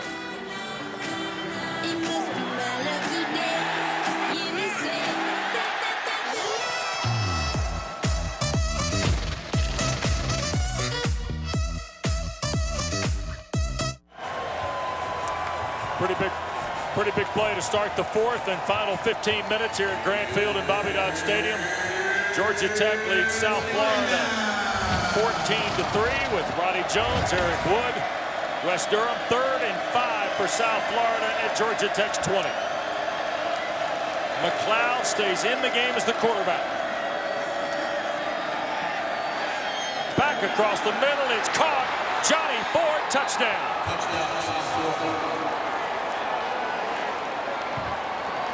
Barnett's pass completes to number 20, Johnny Ford. Well, Wes, it's been one thing or another for this South Florida team on 3rd down. When they've gotten guys open, they haven't gotten the protection.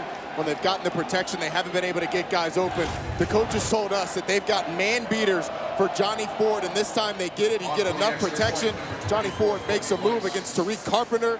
They're going to come back over the middle, catch the ball, and get in the end zone to bring this within a extra point of being a 4-point game. And the interception by Sales is cashed in for the touchdown in 3 plays. Weiss fires home the extra point, and it's a 4-point game. Early quarter 4, and Johnny Ford on the back end of the Jordan McLeod pass.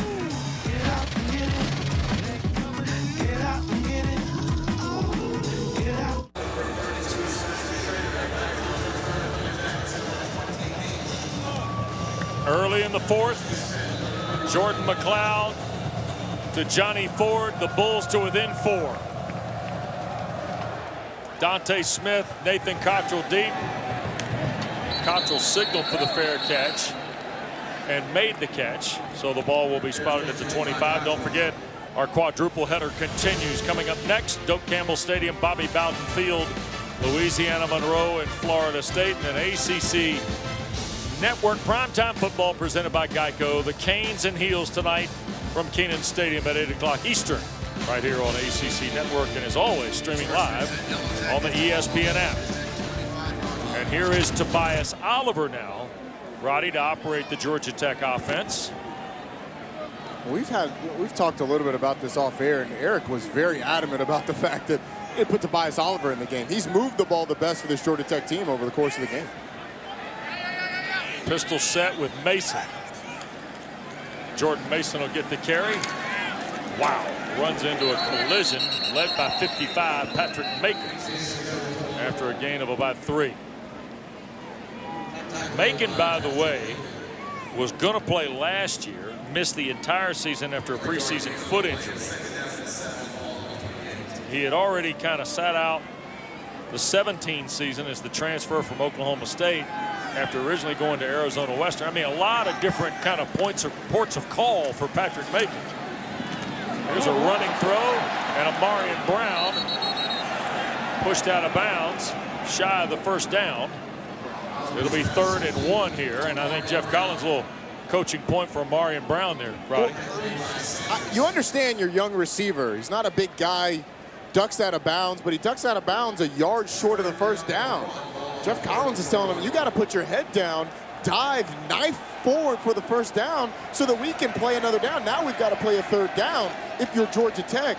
Geoff Collins a little frustrated as his freshman receiver. Just better than a minute gone. Mason trying to drive the stack, and I don't think he's going to get it. And Geoff Collins immediately summons Presley Harvin, the punter. It'll be 4th down. Well, this is exactly why Geoff Collins wanted to coach up his young freshmen. He told us yesterday that it's really a skeleton crew up in the booth because these young guys, only 11 seniors, need coaching on every play. So they need coaches on the field to be able to tell them when they make mistakes and immediately correct them. That time it's the head man, Geoff Collins. You can be assured he's going to make a point to talk to Amarian Brown, because if he knifes, takes a hit, goes out of bounds and gets that first down, they're able to keep the drop going. Cade Long will snap it. Sanders to return the punt, and look at this from Presley Harvin with flags down. That will check up inside the 5 and take a South Florida bounce back toward the 11. We'll check the markers on a 56-yard punt.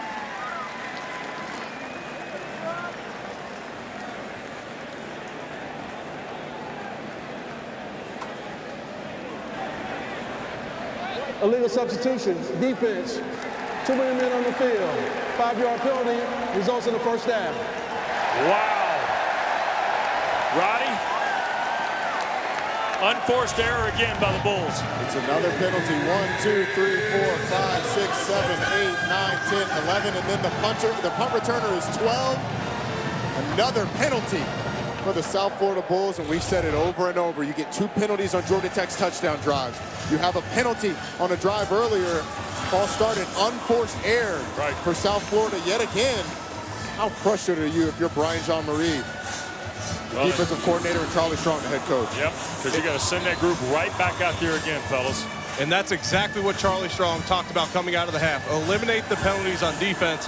Another thing I noticed on that 3rd and 1 play, Patrick Macon's shaken up, and he is not on the field that I can see for the Bulls. Their best player on defense. Right. Some injuries starting to take shape maybe for the Bulls in that area too. Lucas Johnson in at quarterback. And a throw and offline for Davis. Johnson's pass incomplete. The very last second in the RPO play, Roddy. I mean, the very last step. That's what you want to see. I mean, your tight end's on the sideline. Just take a shot, see if he can keep a foot in bounds, make a spectacular catch. If not, it counts the same as a throwaway. Yeah. Marion Brown, Malachi Carter, the receivers, with Davis, the tight end. Jalen Camp, the receiver, here to the bottom of your screen. This is Jordan Mason shredding another tackle and picking up the first down. Roddy, that's what you were talking about earlier, 12-yard run. Coach Collins told us he broke 15 tackles last week against one of the best, most talented groups in the country. He should be stopped for a 3-yard gain. Breaks a tackle there, breaks a shoestring tackle there. Is able to fight the first down. Stud still. The safety might have had the best look for the Bulls.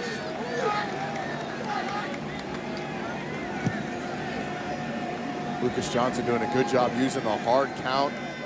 Dave Patino told us they're going to use this check with me to vary up the tempo of this Georgia Tech offense.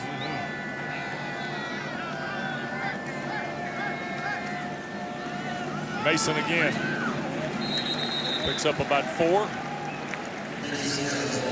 The last 2 plays with Patrick Macon out of the game, Georgia Tech attacks them right up the middle for 2 productive runs on that 2nd down run, and then there on 1st down. Look for Georgia Tech to continue to attack the middle of the field with him out. Well, without Nico Sautel here, Roddy, they now have to get Andrew Mims in there to play the Mike linebacking spot, a sophomore from Bartram Trail High School in the First Coast area of Florida.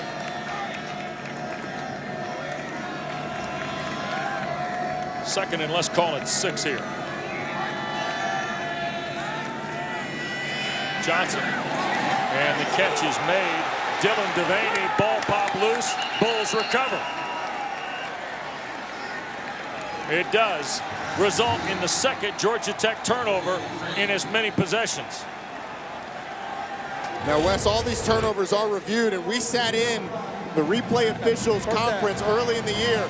Did he have it long enough to be considered a runner and have it be a fumble? They're going to check it as we go to break. We'll catch you on the other side.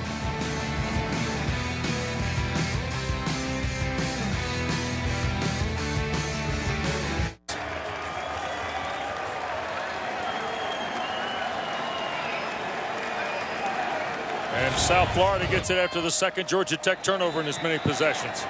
Dylan Devaney coming across, catches the football, turns, makes a move, and I guess they determined that he had it for long enough to make an act common in the game. That's a fumble, South Florida recovery. Roberts the hit, Slade the recovery, McLeod back to work, wide open Wilcox. He'll cut back at the 20, Wilcox at the 10, and down at the 1. Mitchell Wilcox, the tight end, a huge play of 54 yards. The first team all-conference tight end. Let's see if he gets in there. Dives, no, the ball falls short, but they were able to get him on a little wheel route. They got a little pick play and freed up Mitchell Wilcox. A huge play on the turnover. You talk about sudden change. You get a turnover, taking a shot down the field. It's not a vertical shot with an outside receiver, but it's a wheel route that they get a big play from Mitchell Wilcox. Christian Campbell being tended to. Timeout on the field in Atlanta.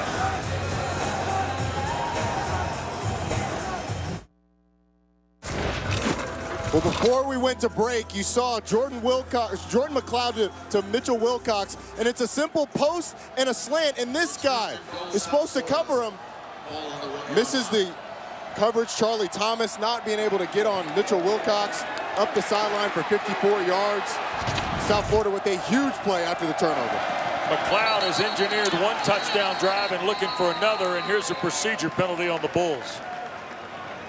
This is huge, and this is exactly what they didn't need. William Atterbury, their left tackle, seemed to jump number off. 78, 5-yard penalty, first down. McLeod, by the way, is perfect throwing the ball for 74 yards. The touchdown to Ford, the 54-yarder now to Wilcox.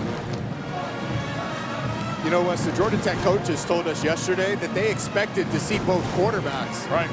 And we kind of looked at him like, hey, Blake Barnett's the guy, but they felt confident about the fact that they were going to see Jordan McLeod today, and he has proved that he should be on this field. He has been spectacular since he took the field, and South Florida's going to have to call a timeout. Well, because they moved the football, spotted it for play, and the play clock was running down. They're getting ready to lose 5 more. 10:45 to play. 4-point game, and Bulls trying to take the lead.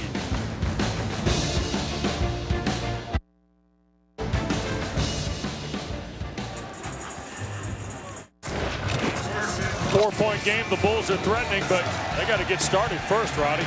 First is a pass interference on the 3rd down. The very next play, KJ Sales gets called for a face mask. Seen a horse collar tackle giving Georgia Tech yardage. And then a couple of drop punts. Had one. They actually got this one back, fortunately, right before we went to break. It's an offsides penalty or a legal procedure penalty on the 1-yard line. They hand the ball. Cronkite can't get started there because Charlie Thomas shut the door.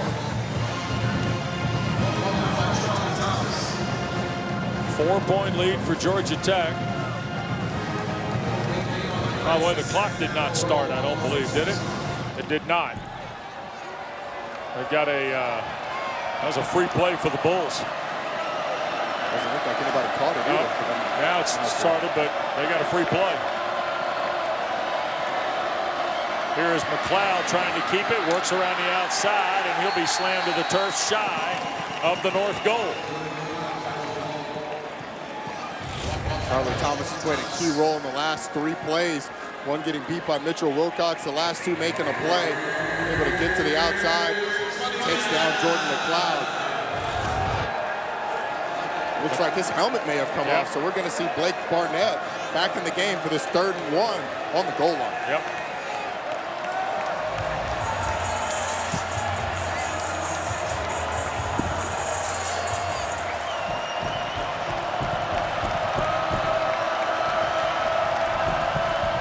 Cronkite.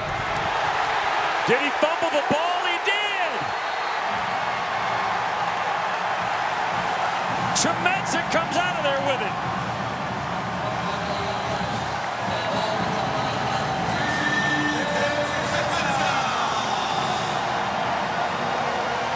Recovery by Georgia Tech, first down. Well, the question, Wes, is did he get the ball over the goal line before he fumbled it? From this angle, you couldn't really tell. Reaches it out. I don't know, he might have. I don't know if there's enough there to be able to overturn it.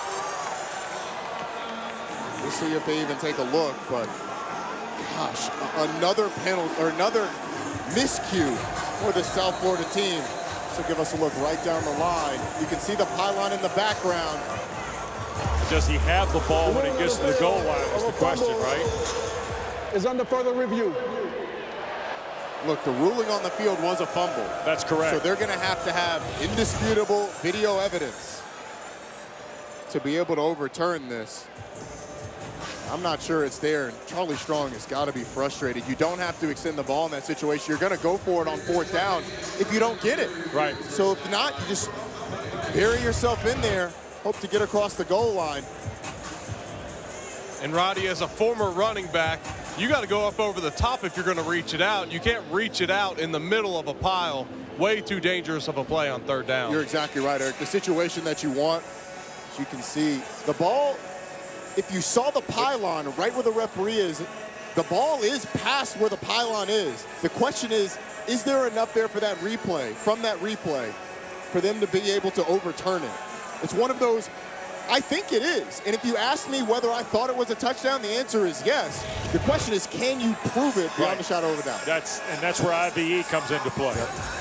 And, you know, you mentioned earlier, we were able to sit in a room and watch some of these evaluations this summer. It was a fascinating, at times tedious, but that's exactly why they go to the depths they do, because when a scenario develops like this, there's a checklist of things they have to go through in order to overturn something like this. Yeah. At the goal line, there is a checklist. They're looking to see if the run was between the pylons. Absolutely.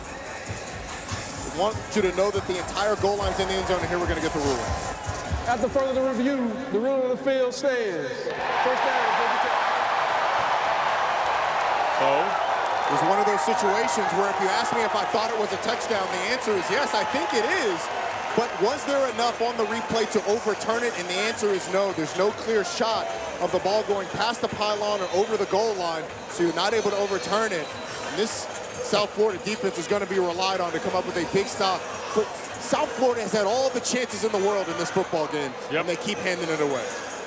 To no surprise, Charlie Strong and Kerwin Bell both giving the referees an absolute earful, Kerwin Bell in particular.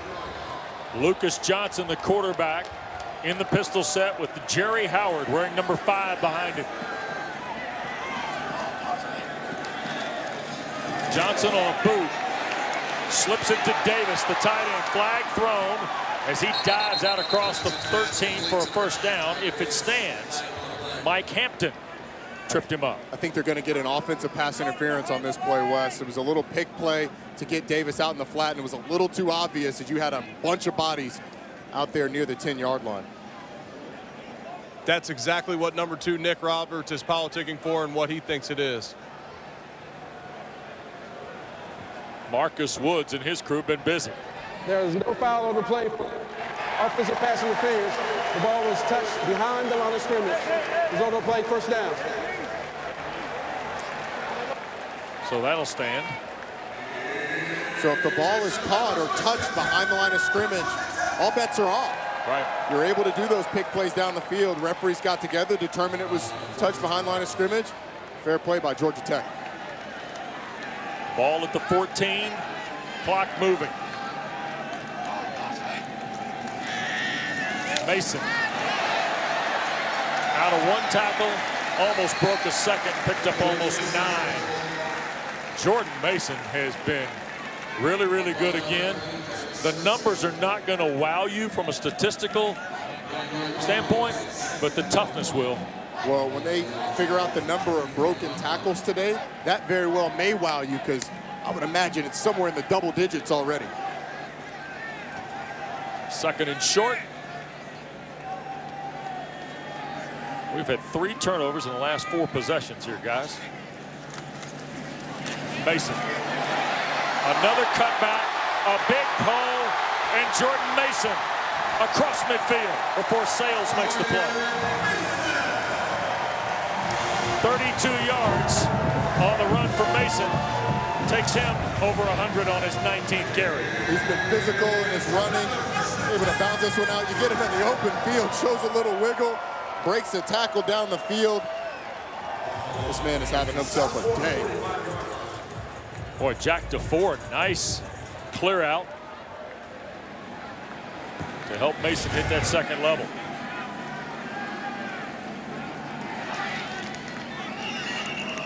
And we got 5 yards on Georgia Tech here for an early start. South Florida has been flinching at the line of scrimmage, trying to get offense number 78, 5-yard penalty, first down. Trying to get the Georgia Tech offensive line to jump off sides. That time they do get them. Let's not forget, it is a hot day, and that fatigue starts to creep in as you get into the 4th quarter with 90 degrees plus beating on you for a few hours already. Jerry Howard in the sidecar with Lucas Johnson. Little flip to the back, and cannot get away from Mims, who has come in here to spell Patrick Macon. Tell you what. So Andrew Mims ran to the football pretty well there. Yeah, that offensive line didn't help out Jerry Howard very much. Jared Southers is out there in front. Looked like he was running straight to the sideline, not even looking for anybody on the South Florida defense. But Good play by South Florida. Loss of 1 on the play.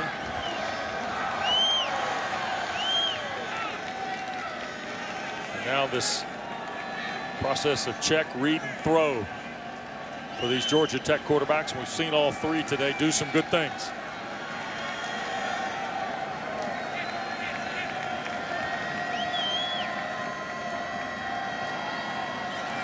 Here's Johnson. This is a keeper.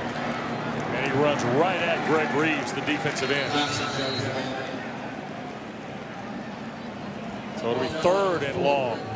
3rd and about a dozen for Georgia Tech. Approaching 7 minutes to go in a game here at Grant Field. From a mental standpoint as well as scoreboard standpoint, you feel like this is a huge 3rd down in this football game. This USF defense has been put in bad positions consistently over the course of this game. Georgia Tech with a little bit of a drive, but if you're able to come up with a stop here, give your offense a shot as we get down under the 7-minute mark in the 4th quarter. Wouldn't be surprised to see them take a shot down the field to Brown here, a guy that can separate versus man coverage. Now, timeout asked for. We'll take it with them. 6.5 to go in Atlanta. Somebody gets their first win today.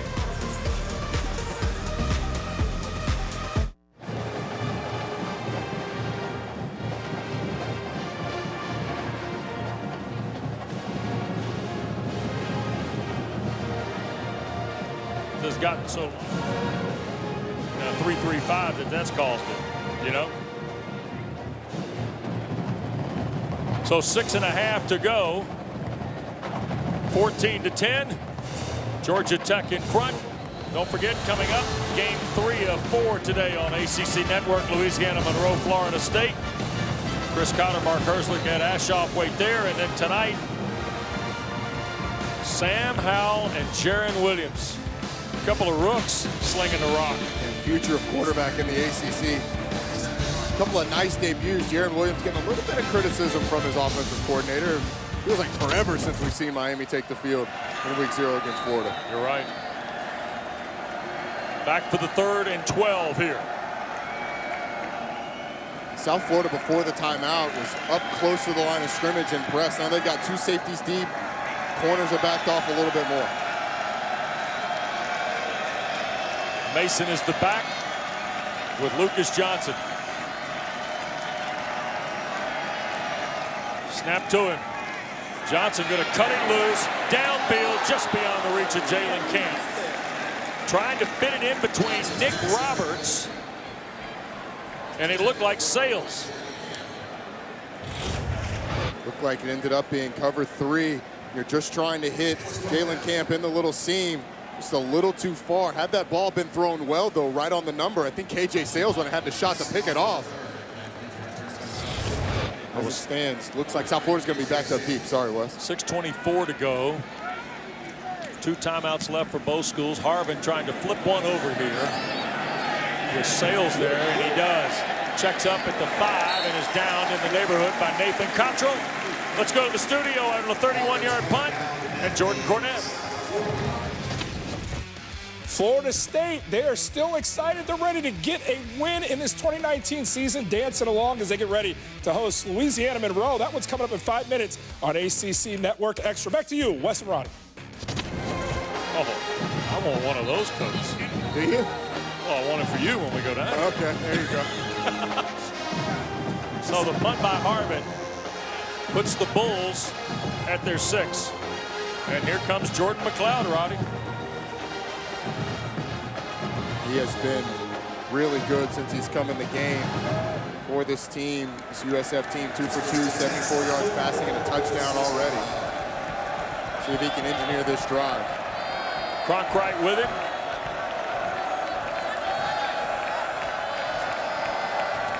Two-by-two look here. McLeod overshoots Johnny Ford, who had Tariq Carpenter at 6'2" against 5'5" going down the far sideline. Yeah, Johnny Ford came up a little gimpy after that. Looked like the way you would come up after a cramp or maybe a pulled muscle, but Ford now over on the sideline. Yeah, that's a sign of, hey, coach, I'm cramping a little bit, getting some water on the sideline. Another Florida school had some issues with cramping not too long ago. Yeah. Second in the full 10.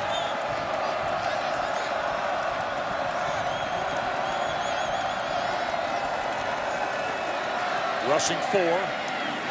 First down catch. Out at the 16, 17-yard line. Randall St. Felix. Second time we've called his name today. I've been impressed with the way Jordan McLeod has stood in the pocket and delivered the football. He's standing in there until the very last minute. If he has to run, he will, but has looked very comfortable since he's entered the game, delivering the ball down the field. First down and 10, under 6 to go. McLeod tries to slip it on the backside, and catch is made. And again, St. Felix squeezes upfield. A lot of moving parts in that one for Kerwin Bell's unit. And screen set up to both sides. A running back screen to the left, wide receiver screen to the right. McLeod likes the receiver screen more, and Georgia Tech had a shot with one of those defensive linemen getting out there, but ended up being a decent first down play. Cronkright can't get going. Quez Jackson, another play from his linebacking spot. Under 5 we go now, Roddy. Third down and about a half dozen for Kerwin Bell's offense. As we run down here, South Florida's not able to get this first down, and they have to punt. They may not get the ball back. The way Georgia Tech's been running the football, this is a huge third down for South Florida.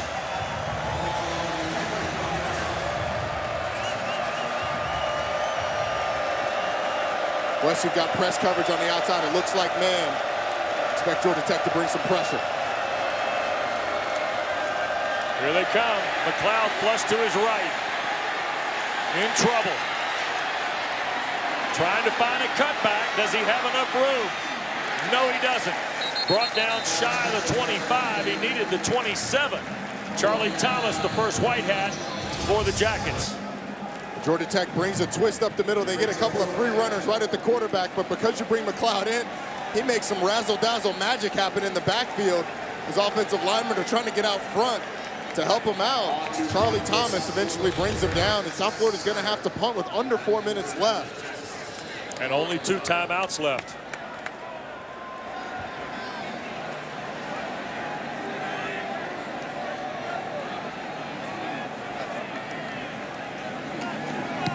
Snyder gets it away. Amarian Brown retreats. Off the 20. Brown dips, darts, and is pulled down. Nice play downfield there. And that was Brock Nichols. Another fine punt cover play by Nichols. 57 yards, loss of 1. Don't forget, late night, all ACC, 11 o'clock. Scores, highlights, breakdown, post-game interviews from the day and night on the gridiron. If you missed this last Saturday night, you missed Coach Rick talking about recovering a fumble. Wes, you got to use the spork. Ticketed for 11 Eastern right here on ACC Network and, of course, on the ESPN app. Got to use the spork, Wes. Tell you what. Coach Rick also showing you how to recover a fumble, get down in the fetal position a little bit. That's good. That's good technique. And don't put your knees together because you can get hurt. A move I like by Geoff Collins. He starts this drive with Tobias Oliver at QB. Yep. From the 19, Eric.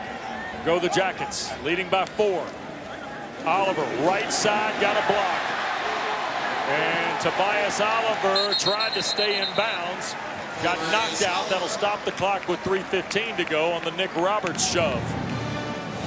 You're going to get a steady diet of this on this drive from Georgia Tech. Quarterback run, zone read, get a couple good blocks from the outside. Tobias Oliver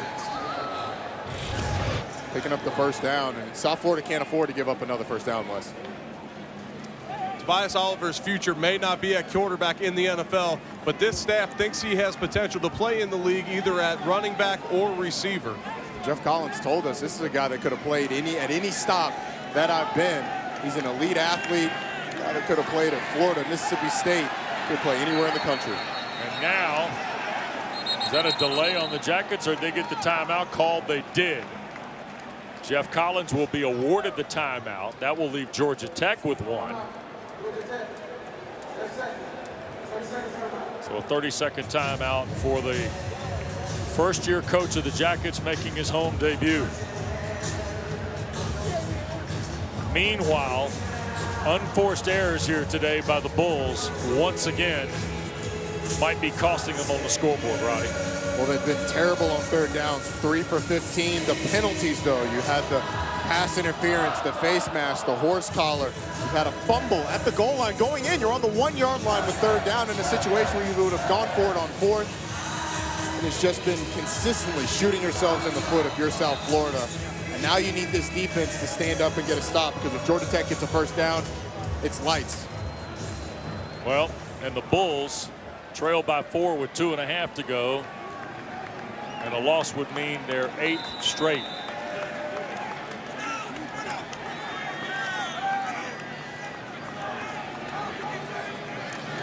Oliver, left side. Gets to the edge, stays in bounds, may have gotten a yard.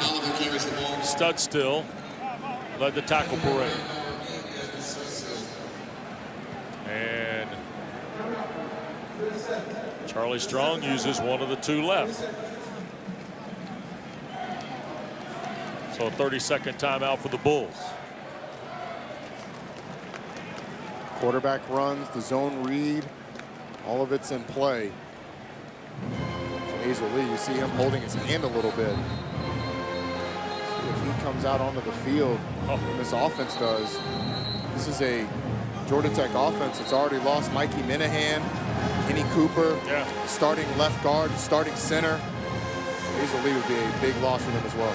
Hazel Lee became the first Jacket to play both sides of the line in a game since Mansfield Rotto. Guy that Eric knows well. Yeah. Yeah, I played with Mansfield up in Buffalo. Jahazel Lee, what an impressive player, what an impressive person. He said the physical part isn't tough going both ways. It's more the mental, trying to pick up a new offense and a new defense. Here's Mason staying in bounds. South Florida drops him back behind the line of scrimmage. And there's Charlie Strong's last timeout, I believe.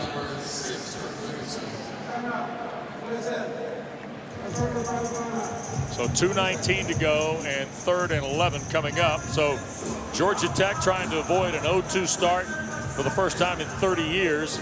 They do have the Citadel here next Saturday, and then a bye week before, in one of the weirder wrinkles of his schedule, Geoff Collins plays his whole team in Philadelphia on the 28th. That's a team that he left loaded. They've got really good offense. Absolutely dominated last week. Opponents that they played, so go down the line, get into coastal play, and it's tough. The wins are hard to come by, so any way you can get them, anywhere you can get them, you want to. And up 4 with 2:19 left, the 4th quarter, you think Georgia Tech is in a good position in this one, but they're going to have to get a first down to seal it, and if not, punt it away and let your defense play. Citadel will come here next week, winless in 2 games. They lost by a touchdown today at Elon. Your alma mater, Fighting Phoenixes. That's it. Oliver will keep it. Took a big hit from Macon. Wow. And Patrick Macon slow to his feet after that collision. And look at this. That happened right in front of me, guys. That was a hard hit, and it looked like Macon took the brunt end of it. Looked like he took a shot to the side of the head, was slow to get up, and this may be a deal where they have to get him into the tent to get evaluated. I'll say, Wes, it may be one where they might look at this. Might take a look at it for targeting. Any forcible contact with the crown of the helmet be considered targeting.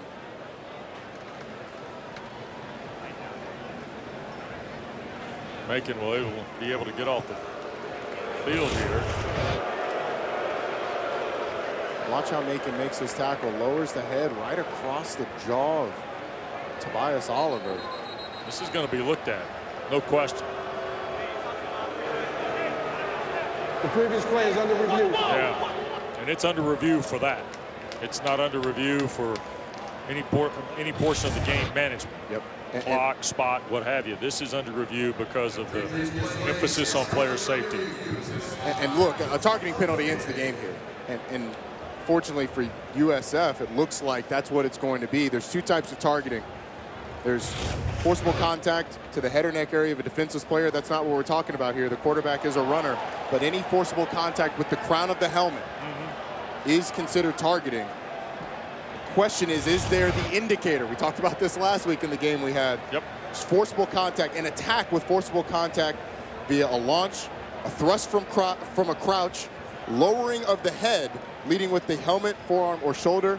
You had the lowering of the head there, Wes. This is going to be a targeting penalty. Yep, here we go. After further review, personal foul, charge with defense, number 55.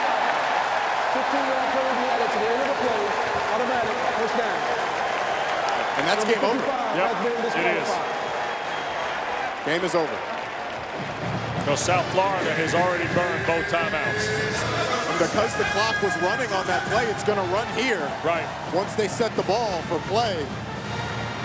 Few knees from Georgia Tech, and this one will be done. Roddy, you outlined it. Targeting as a rule in college football this year has changed. It certainly has. Now you have to go to the replay and you reevaluate every portion of the play. There's no stands. It has to be either confirmed or overturned.